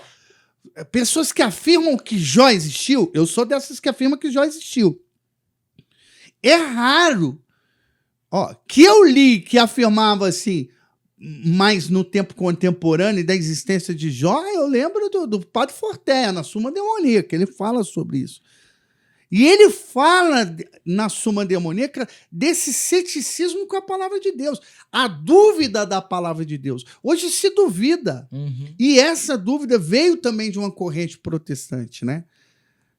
Desse método crítico histórico. Então começou a se ver, não, calma aí, a palavra de Deus, isso aqui foi que Jesus Cristo falou. Não, isso aqui já foi a igreja.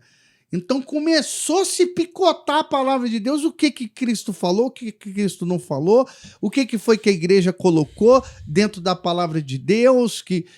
Então, olha, a pessoa... Hoje tem padres que duvidam, né, do Cristo ressuscitado, né? Que loucura. Ele não acredita que Cristo ressuscitou. Então, quando pega ainda do Antigo Testamento e vem essas dúvidas aí, será que Jó existiu, não sei o quê, mas chega a ponto do evangelho também ser colocado em... Isso. Começa lá, mas tudo vai ser colocado em xeque, né? Tudo. Será que o milagre aconteceu mesmo? Foi só um... Vai desmontando tudo. Uhum. A teologia hoje ela está em crise porque eles começaram a desmontar e as verdades de fé começaram a ser colocadas em crise. Uhum. Imagina, a professora falando que Abraão provavelmente não existiu. Doideira. Olha que gravidade disso aí. Pai da fé. O problema hoje, um dos temas mais polêmicos dentro da teologia é o pecado original, né? Uhum. Então, hoje o que existe de erro do pecado original é gigantesco. É gigantesco. E as teses. Um dia eu fiz a prova, e fazendo a prova, né?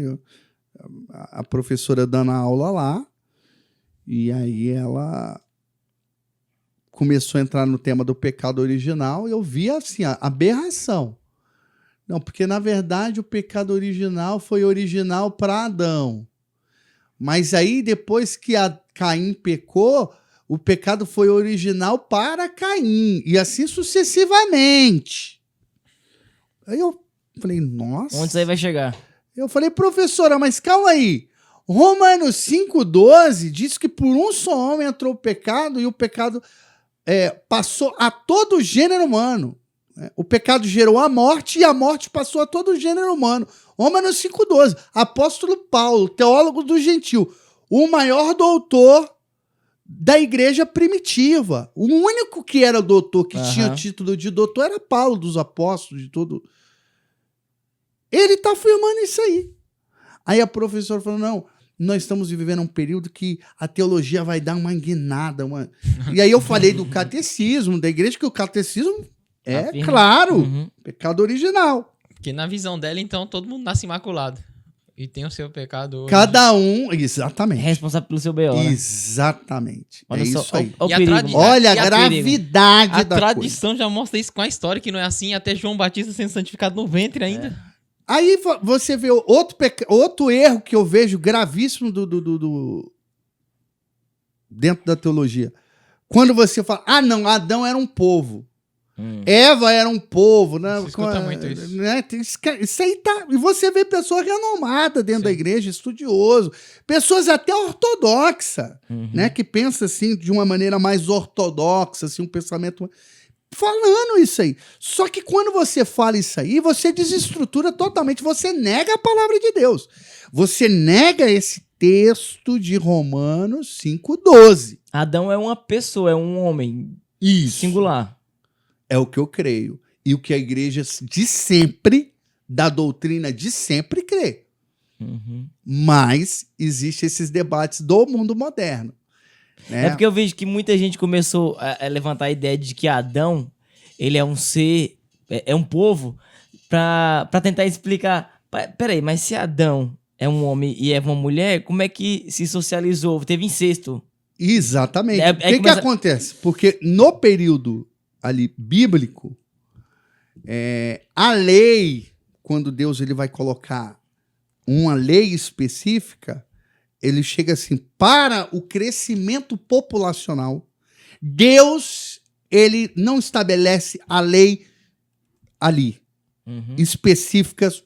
Então, o que acontecia? Houve a proliferação de um único homem e uma única mulher. E isso acontecia entre os descendentes.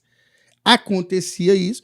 E aí foi crescendo a população, o povo, até que chegou um momento que estabelece uma lei. A partir do momento que Deus estabeleceu uma lei, então, a partir daquele momento, se torna um pecado. Entendi. Porque o povo até fala, né? Que depois Caim comete ali o pecado, mata seu irmão, ele é colocado pra fora. E ele fica com medo que pessoas querem matar ele, mas fala, quem aqui ia matar ele? Se não tinha ninguém ali na... O povo tem que trazer a explicação do modo... Que tinha mais gente. Né? Exatamente, porque, na verdade, a tradição judaica, quando ela menciona o nome de alguma pessoa, ou de algumas pessoas, ela tem, na tradição bíblica, a gente precisa entender o mundo bíblico, né? O oriental, né? O semita. A gente precisa entender isso aí. Como a gente não entende como era o modo de pensar deles, a gente interpreta de uma maneira anacrônica, que é entender a partir do nosso universo que nós estamos vivendo agora, atual, a gente começa a cometer vários tipos de erro, porque nós não entendemos. Um judeu, né, a tradição judaica, um rabino, quando ele escrevia, ou um grupo de rabinos, ou o próprio agiógrafo, né, ali, a pessoa que escreveu a Sagrada Escritura, né, ou a palavra ali, até porque foi em vários momentos, né, quase 1000 anos para se escrever o Antigo Testamento ali. Então imagina o tanto de tempo. Eles escreviam ou a pessoa que se destacava muito, ou que ela era muito importante na sociedade, ou que ela era um modelo do ímpio, da pior espécie que a Bíblia condena, que é o caso, por exemplo, de Caim. Então, ele é o exemplo da pessoa do iníquo. Ele é o exemplo da pessoa que não deve ser seguido. Mas, na tradição judaica, Adão teve outros filhos. Teve filhas que não são mencionados. Entendi. Agora, imagina só, a pessoa vivia quase 1000 anos. Imagina, quantas pessoas existem no Brasil de 500 anos? Quantas pessoas que proliferou nesse lugar? Né? Quantas coisas... Claro, já existiam os índios aqui, já existiam várias tribos, Mas imagina o crescimento num período de uma pessoa que vive 1000 anos. Adão viveu quase 1000 anos. O senhor falou, tinha índios aqui. Como é que Quantas chegaram aqui? pessoas que estão aqui agora que não tem origem nenhuma indígena? Só Não é? Não, totalmente. Então, a gente vê, a gente precisa estudar mais, compreender mais. Quando a gente tem um pensamento, só que a gente hoje está num problema do mundo da informação. É muita informação, todo mundo sabe de tudo, desde Perigo, a né? energia nuclear, energia atômica, ele sabe da lei da relatividade, ele está falando de tudo e de todos, e ele não sabe nada. É. As pessoas não sabem nada. Ela tem informação, mas ela não tem conhecimento. Uhum. Então, quando nós vamos para a palavra de Deus, o assunto é muito mais profundo, muito mais complexo, e por isso que a igreja estuda a palavra de Deus há mais de 2000 anos, o judaísmo há mais de 6000 anos. Uhum. Então imagina só aí o tanto de conhecimento gerado, e a palavra de Deus ainda está na atualidade Aham. e no debate profundo. Aí Super atual. o que me faz pensar, uma segurança interpretativa para a palavra de Deus é você estar junto com a igreja. Então eu vou ficar aqui dentro do barco. Exatamente. Eu sozinho não dou conta. Melhor ficar por aqui e ver o que a igreja está falando. Só que aí também tem o perigo. Quanta gente desvirtuada dentro da igreja ensinando o erro. Nossa, existe demais. Aí eu queria perguntar pro senhor, né, diante dessa realidade, eu preciso ficar dentro da igreja para pegar a interpretação mais apurada, mais verdadeira a respeito das Sagradas Escrituras, mas também tomar o cuidado para não cair no engano, porque assim, eu imagino que quem tá buscando com sinceridade porque quer encontrar, mas se é ensinado errado, acaba abraçando o erro de maneira equivocada. Então, como se manter na verdade nesse tempo de crise, mesmo você estando dentro da igreja e buscando ser fiel a ela? Simples. Permanecer na ortodoxia, na doutrina de sempre da igreja. O Papa Bento XVI, num dos livros dele, o Dogma, ele vai colocar: a igreja não está acima da palavra de Deus, mas a igreja, ela é serva da palavra. A igreja, ela, da definição da igreja, o Concílio de Trento, a igreja é mãe e mestra. A igreja, ela é mãe e mestra. A interpretação vem da igreja maior. Inclusive, houve o que é um teólogo? O teólogo, ele está pensando. E às vezes quando ele pensa, ou quando ele escreve, ou quando ele fala, ele está tentando pensar a teologia. E às vezes o teólogo comete erro. Uhum.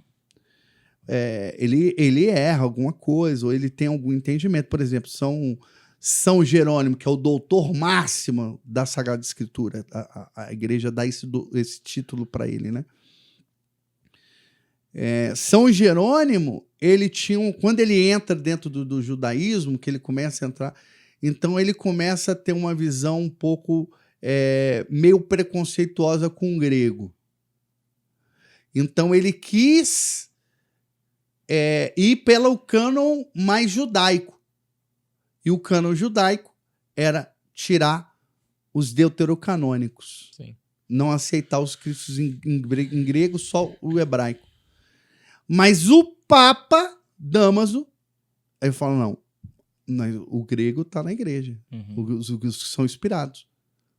Então, aí ele se submete teologicamente com o pensamento da igreja. Ele tem um pensamento próprio dele, ele tem a linha de raciocínio teológica dele, mas São Jerônimo se submete à igreja. E aí que Lutero também ele exclui depois. Isso, Lutero vai nesse pensamento, né? Ele segue o outro, Ele vai né? no cânon judaico. Sim. E não pega o cânon da igreja, né? Não pega o cânon da igreja e da tradição da igreja. Uhum. Então, imagina só, o apóstolo Paulo, o tanto que ele citou filósofos dentro das suas cartas, né? A carta de Judas cita um apócrifo, né, da época. Então, tudo isso está dentro do Novo Testamento. A tradição está impressa já ali. Lucas era grego, né?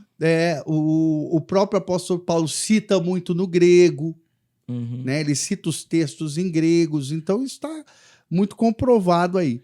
Mas houve todo esse debate. Então, a igreja, ela é ancila, ela é serva, né, da palavra de Deus. Ela está a serviço da palavra de Deus. Uhum. Então, a interpretação é sempre dessa igreja que vem e traz a interpretação para nós. Existe muita coisa que é um debate teológico, como a gente está falando. Sim. A gente começou falando sobre isso, né, Aham, aham. nesse podcast. Porque é muito debate. Agora, existe um momento que a igreja posiciona. Pecado original, um dogma. Aham. Bater o martelo. Não precisa mexer mais nisso aí. Né? Não adianta, é um dogma. Aí é o malabarismo que as pessoas tentam fazer. E às vezes nesse malabarismo acaba afirmando uma coisa e negando outra. Uhum. Então é perigoso. Então, o tempo que nós vivemos, a barca está agitada. Para muitos, Cristo se encontra dormindo dentro dessa barca. Mas ele está na barca. Tá aqui. Tá dormindo. Os apóstolos estavam na barca, Cristo estava dormindo, o vento era contrário, a barca era sacudida, mas de repente Cristo levantou e falou: cala-te, mar. Tudo voltou a ser estabelecido. E na história da igreja, essa barca ela foi sacudida muitas e muitas vezes.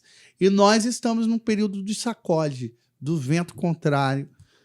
Então, agora, a igreja sempre foi defendida por um grupo pequeno, Uhum. por incrível que pareça.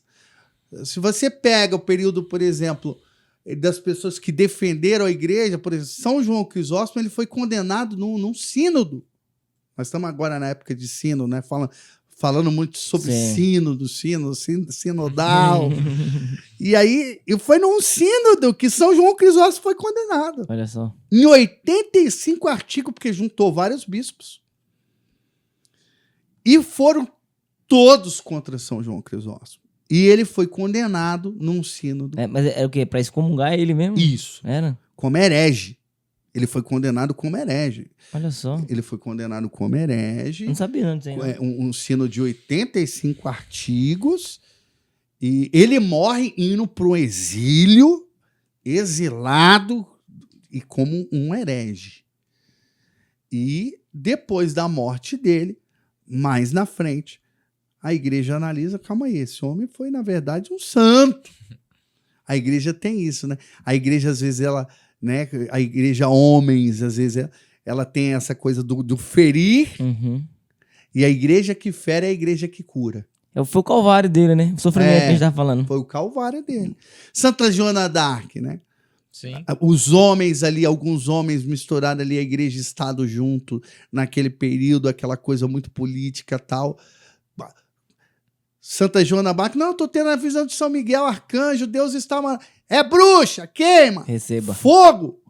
Depois de 400 anos analisando tudo aquilo, ela é canonizada. Então, a Olha igreja só, que fere é a igreja que cura. É providente. A então- igreja chama pra cima do calvário, né? Vem comigo. E aí, o próprio Santo Atanásio, ele que foi exilado 8 vezes, né, aquela máxima dele, se o mundo for contra a verdade, Atanásio é contra o mundo. Olha só. Atanásio foi um leão defendendo a igreja, a doutrina da igreja, mas ele foi bombardeado de todas as maneiras e foi sempre assim uma voz no deserto.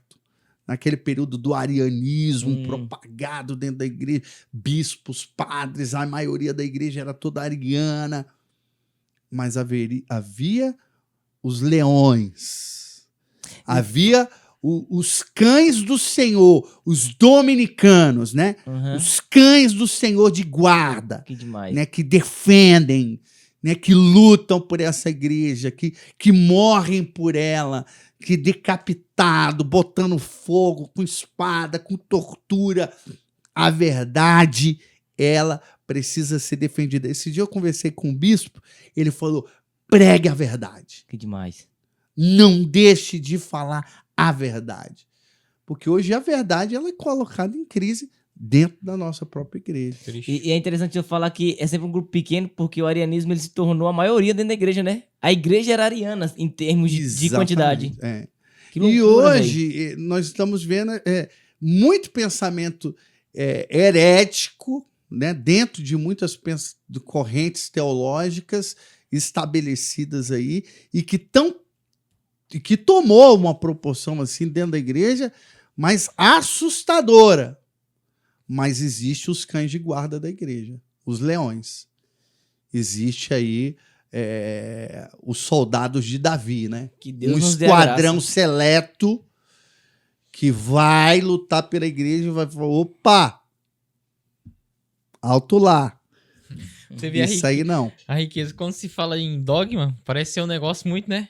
Meu Deus, como é que tem um negócio de dogma, ninguém pode mexer, mas olha o zelo. É a O segurança, dogma tem né? de segurança, de dar uma segurança pro cristão, igual você tava falando. Como é que vai saber o que é verdade? Segue a igreja dos dogmas, né? Toda Ó, tradição. vou falar pra você um negócio. Certamente, diante desse episódio que a gente tá tendo aqui com o irmão Trovão, a gente vai clamar o seu retorno aqui, né? Ah, não, vamos voltar. Porque a com gente certeza. precisa. Se a gente for falar de tudo que a gente preparou pra falar, a gente não sai daqui hoje. Não sai Não sai daqui. hoje. E assim, a gente é muito enriquecido com isso que o senhor carrega, viu? E hoje, tendo a oportunidade de sentar à mesa, a gente vê que é um homem que leva Jesus a sério. E dependendo de qualquer coisa, a gente respeita, né? Então, quando eu encontro alguém que eu não concordo com tudo que ele fala, mas eu sei que é um homem que leva Jesus a sério, ele tem o nosso respeito. Independente de qualquer coisa, e a gente percebe isso com o Senhor. Leva Jesus a sério e o que o Senhor traz e despeja aqui hoje pra nós com generosidade, a gente vai ser sempre grato a isso, viu, irmão? A gente queria falar mais da vida pessoal, testemunhal. Glória a Deus, foi dessa forma, mas deixa aí então o espaço aberto pro irmão voltar, né? Então, se você gostou do conteúdo até aqui, fomente isso para que o irmão possa voltar. Eu acho que é até uma ânsia do povo também, de querer escutar a fala sobre outros assuntos, e não só ficar acerca do testemunho. Então isso é enriquecedor, demais, demais, demais. Porque a gente falou assim, o irmão Trovão vai vir aqui, a gente sabe que é um irmão que lê muito, que se aprofunda. Eu não quero que ele conte o testemunho dele e graças a Deus fluiu dessa forma. Eu acho que teve a graça também dele trazer o livro para poder falar um pouco. Um tema alto, então. Mas a gente fica muito feliz de coração, mas queremos sim que o senhor volte, viu? Ah, vamos voltar. A casa é sua. Aqui vai virar caminho de roça. Maravilha, então. Até mesmo algo que é muito interessante é a origem do nome. Eu queria que ele falasse só irmão Trovão, só brevemente para as pessoas, porque tem essa questão, né? Muita gente pergunta sobre isso, né? O irmão Trovão, Deus falou ao meu coração, né? Esse nome. E quando Deus, dentro da teologia bíblica, quando Deus tem um chamado para uma pessoa, ele troca o nome. Uhum. Ele trocou o nome de Abrão para Abraão, de Sarai para Sara, de Jacó para Israel, de Simão para Pedro, de Saulo para Paulo. E a igreja depois assume isso dentro da vida religiosa, né? Uhum. Esse nome novo, né? Esse nome novo, o nome novo de uma pessoa nova em Cristo Jesus. Eu sou um homem novo, teologia paulina, né? Em Cristo Jesus. E aí Deus me deu esse nome novo, irmão Trovão, numa quaresma que eu fico. Nessa época eu estava junto com o diácono Cal. E ele tinha uma capela lá e era uma capela que eu fiquei trancado 40 dias, só saí para ir para missa. Em oração, jejuando, e na metade dessa quaresma, Deus falou no meu coração, isso que te dou um novo nome. Né? Naquela época eu não era religioso, então era o Trovão. Então, às vezes, você vê até um vício de algumas pessoas de linguagem e fala, o Trovão, né? Porque, na verdade, é um resquício do período que eu não era consagrado religioso. E que é tipo um vício de linguagem, né? Mas aí depois veio essa questão mais institucional da questão da vida religiosa do irmão Trovão. E aí, dentro da Sagrada Escritura, por exemplo, a história de Moisés, quando Moisés sobe no Monte Sinai para falar com Deus, o povo está ao pé da montanha. Moisés fala com Deus face a face. O povo está ao pé da montanha. Moisés escuta Deus perfeitamente. Mas o povo escuta a teofania, a manifestação de Deus, os trovões. Então, os trovões é a voz de Deus que chega ao coração do povo. Então, esse é o significado do trovão, né? Do irmão trovão. É a voz de Deus que chega ao coração do povo. E aí tem muita coisa. Só para se falar do trovão dentro da Bíblia, os Boanerges. Tem muita coisa. Aí, nesse período de discernimento, o Senhor te fez lembrar dessa manifestação, teofonia? Não lembrava nada disso, porque eu era um recém-convertido. Ah, tá. Tinha 1 ano e meio de caminhada. Mas como é que veio para trovão? Vai ser trovão? Foi isso, veio no coração, na consciência. Porque não mas é eu não comum, tinha. Né? Vou me chamar trovão. E eu não tinha isso, eu não tinha essa coisa, né? Eu não tinha muito conhecimento. Depois, você vai aprofundando teologicamente. E você vai descobrindo a essência do nome, do mistério, próprio na palavra, e você começa a olhar o trovão e ver o que está por trás daquilo, de cada trovão dentro da Sagrada Escritura, qual é o significado. Então, aí vai aparecer. Legal, muito bom. A gente queria falar de muito mais coisa aqui, por exemplo, da logoterapia que o senhor citou, que é formado, falar mais da teologia, falar de como é que acontece o apostolado dentro da fraternidade, mas vai ficar para outra hora, senão a gente não vai colocar fim nesse podcast. Ô, irmão, todo mundo que vem aqui, a gente pede uma coisa, né? Já virou tradição nossa. Para que indique uma outra pessoa para estar vindo aqui no barco. De tal modo que a sua indicação seja uma forte influência para que ele aceite o convite. Então, o convite não é feito pelo No Barco, é feito pelo convidado que veio aqui. Então, eu queria que o senhor pensasse em alguém aí, só pra gente, enquanto a gente dá um recado. Aí o senhor fala quem que o senhor indicaria para vir no barco e faça as suas considerações finais. Tá bom? Amém.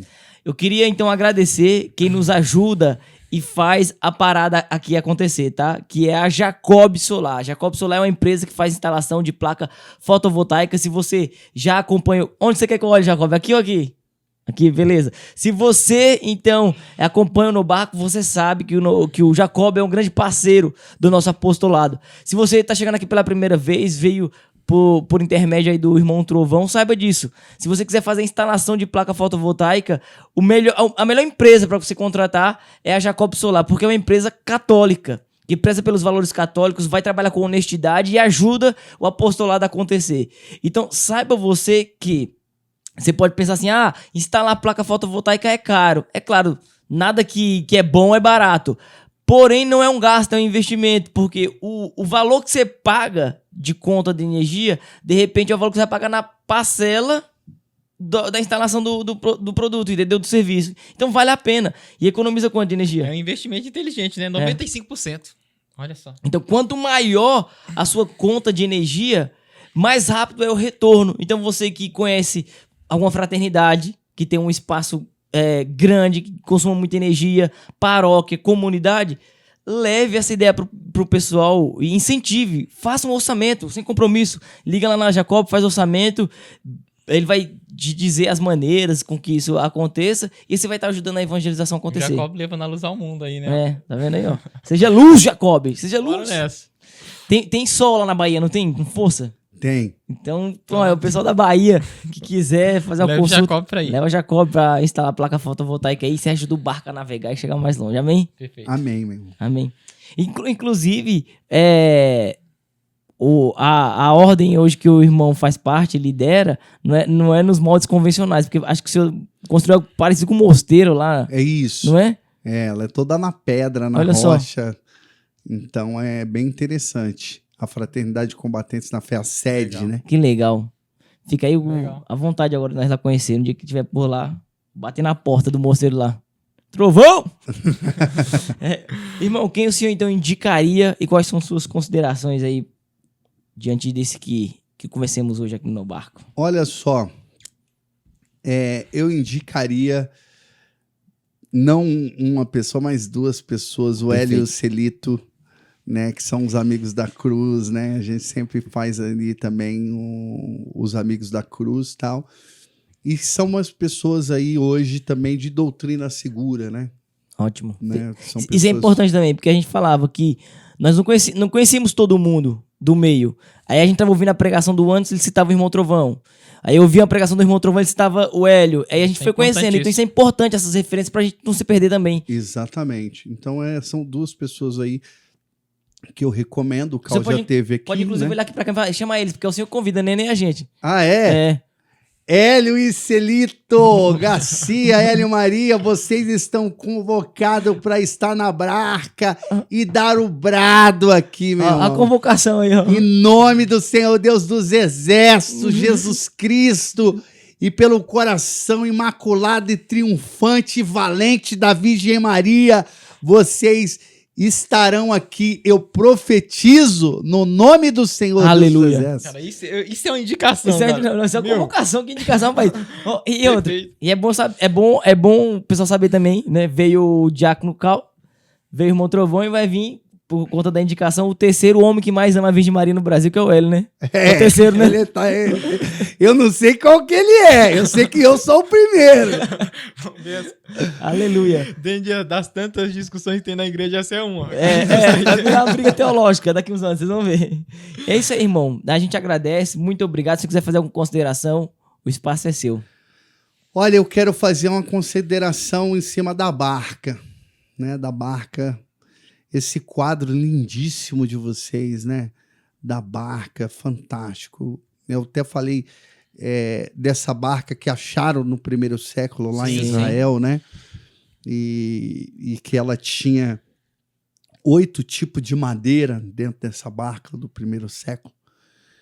E essa barca ela foi feita justamente com alguns tipos de madeiras diferentes, né? Que são as personalidades dos apóstolos. Olha só.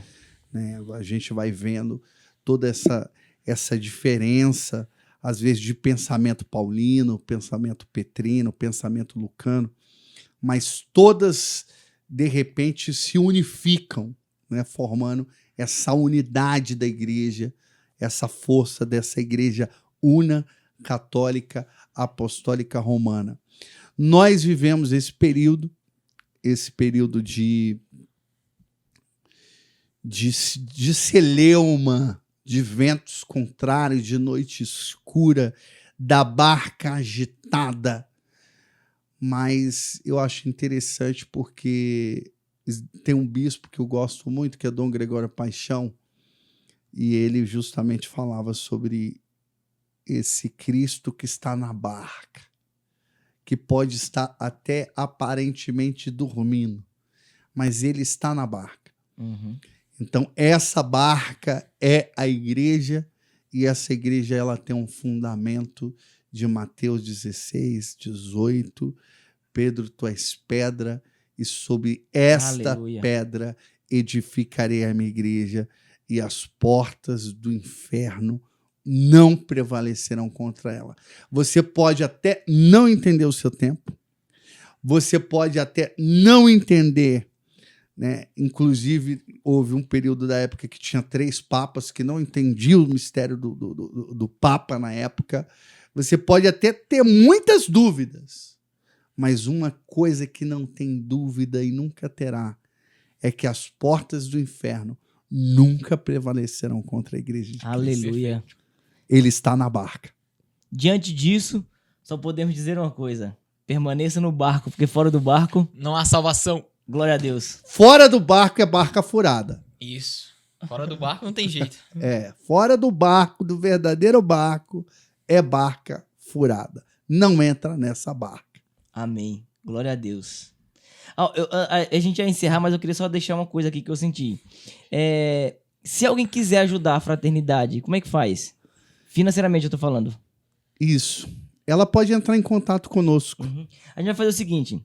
Entre em contato conosco. No dia que esse episódio for ao ar, a gente abre um Pix. Quem sentir no coração de fazer uma doação espontânea pra fraternidade, faz.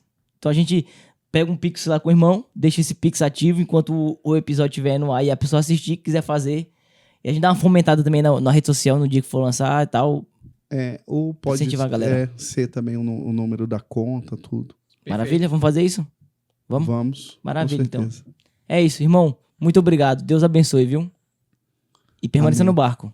Tamo junto. Aleluia. Na mesma arena, no mesmo combate. Aleluia. Glória a Deus. Irmão Trovão, pessoal. Valeu!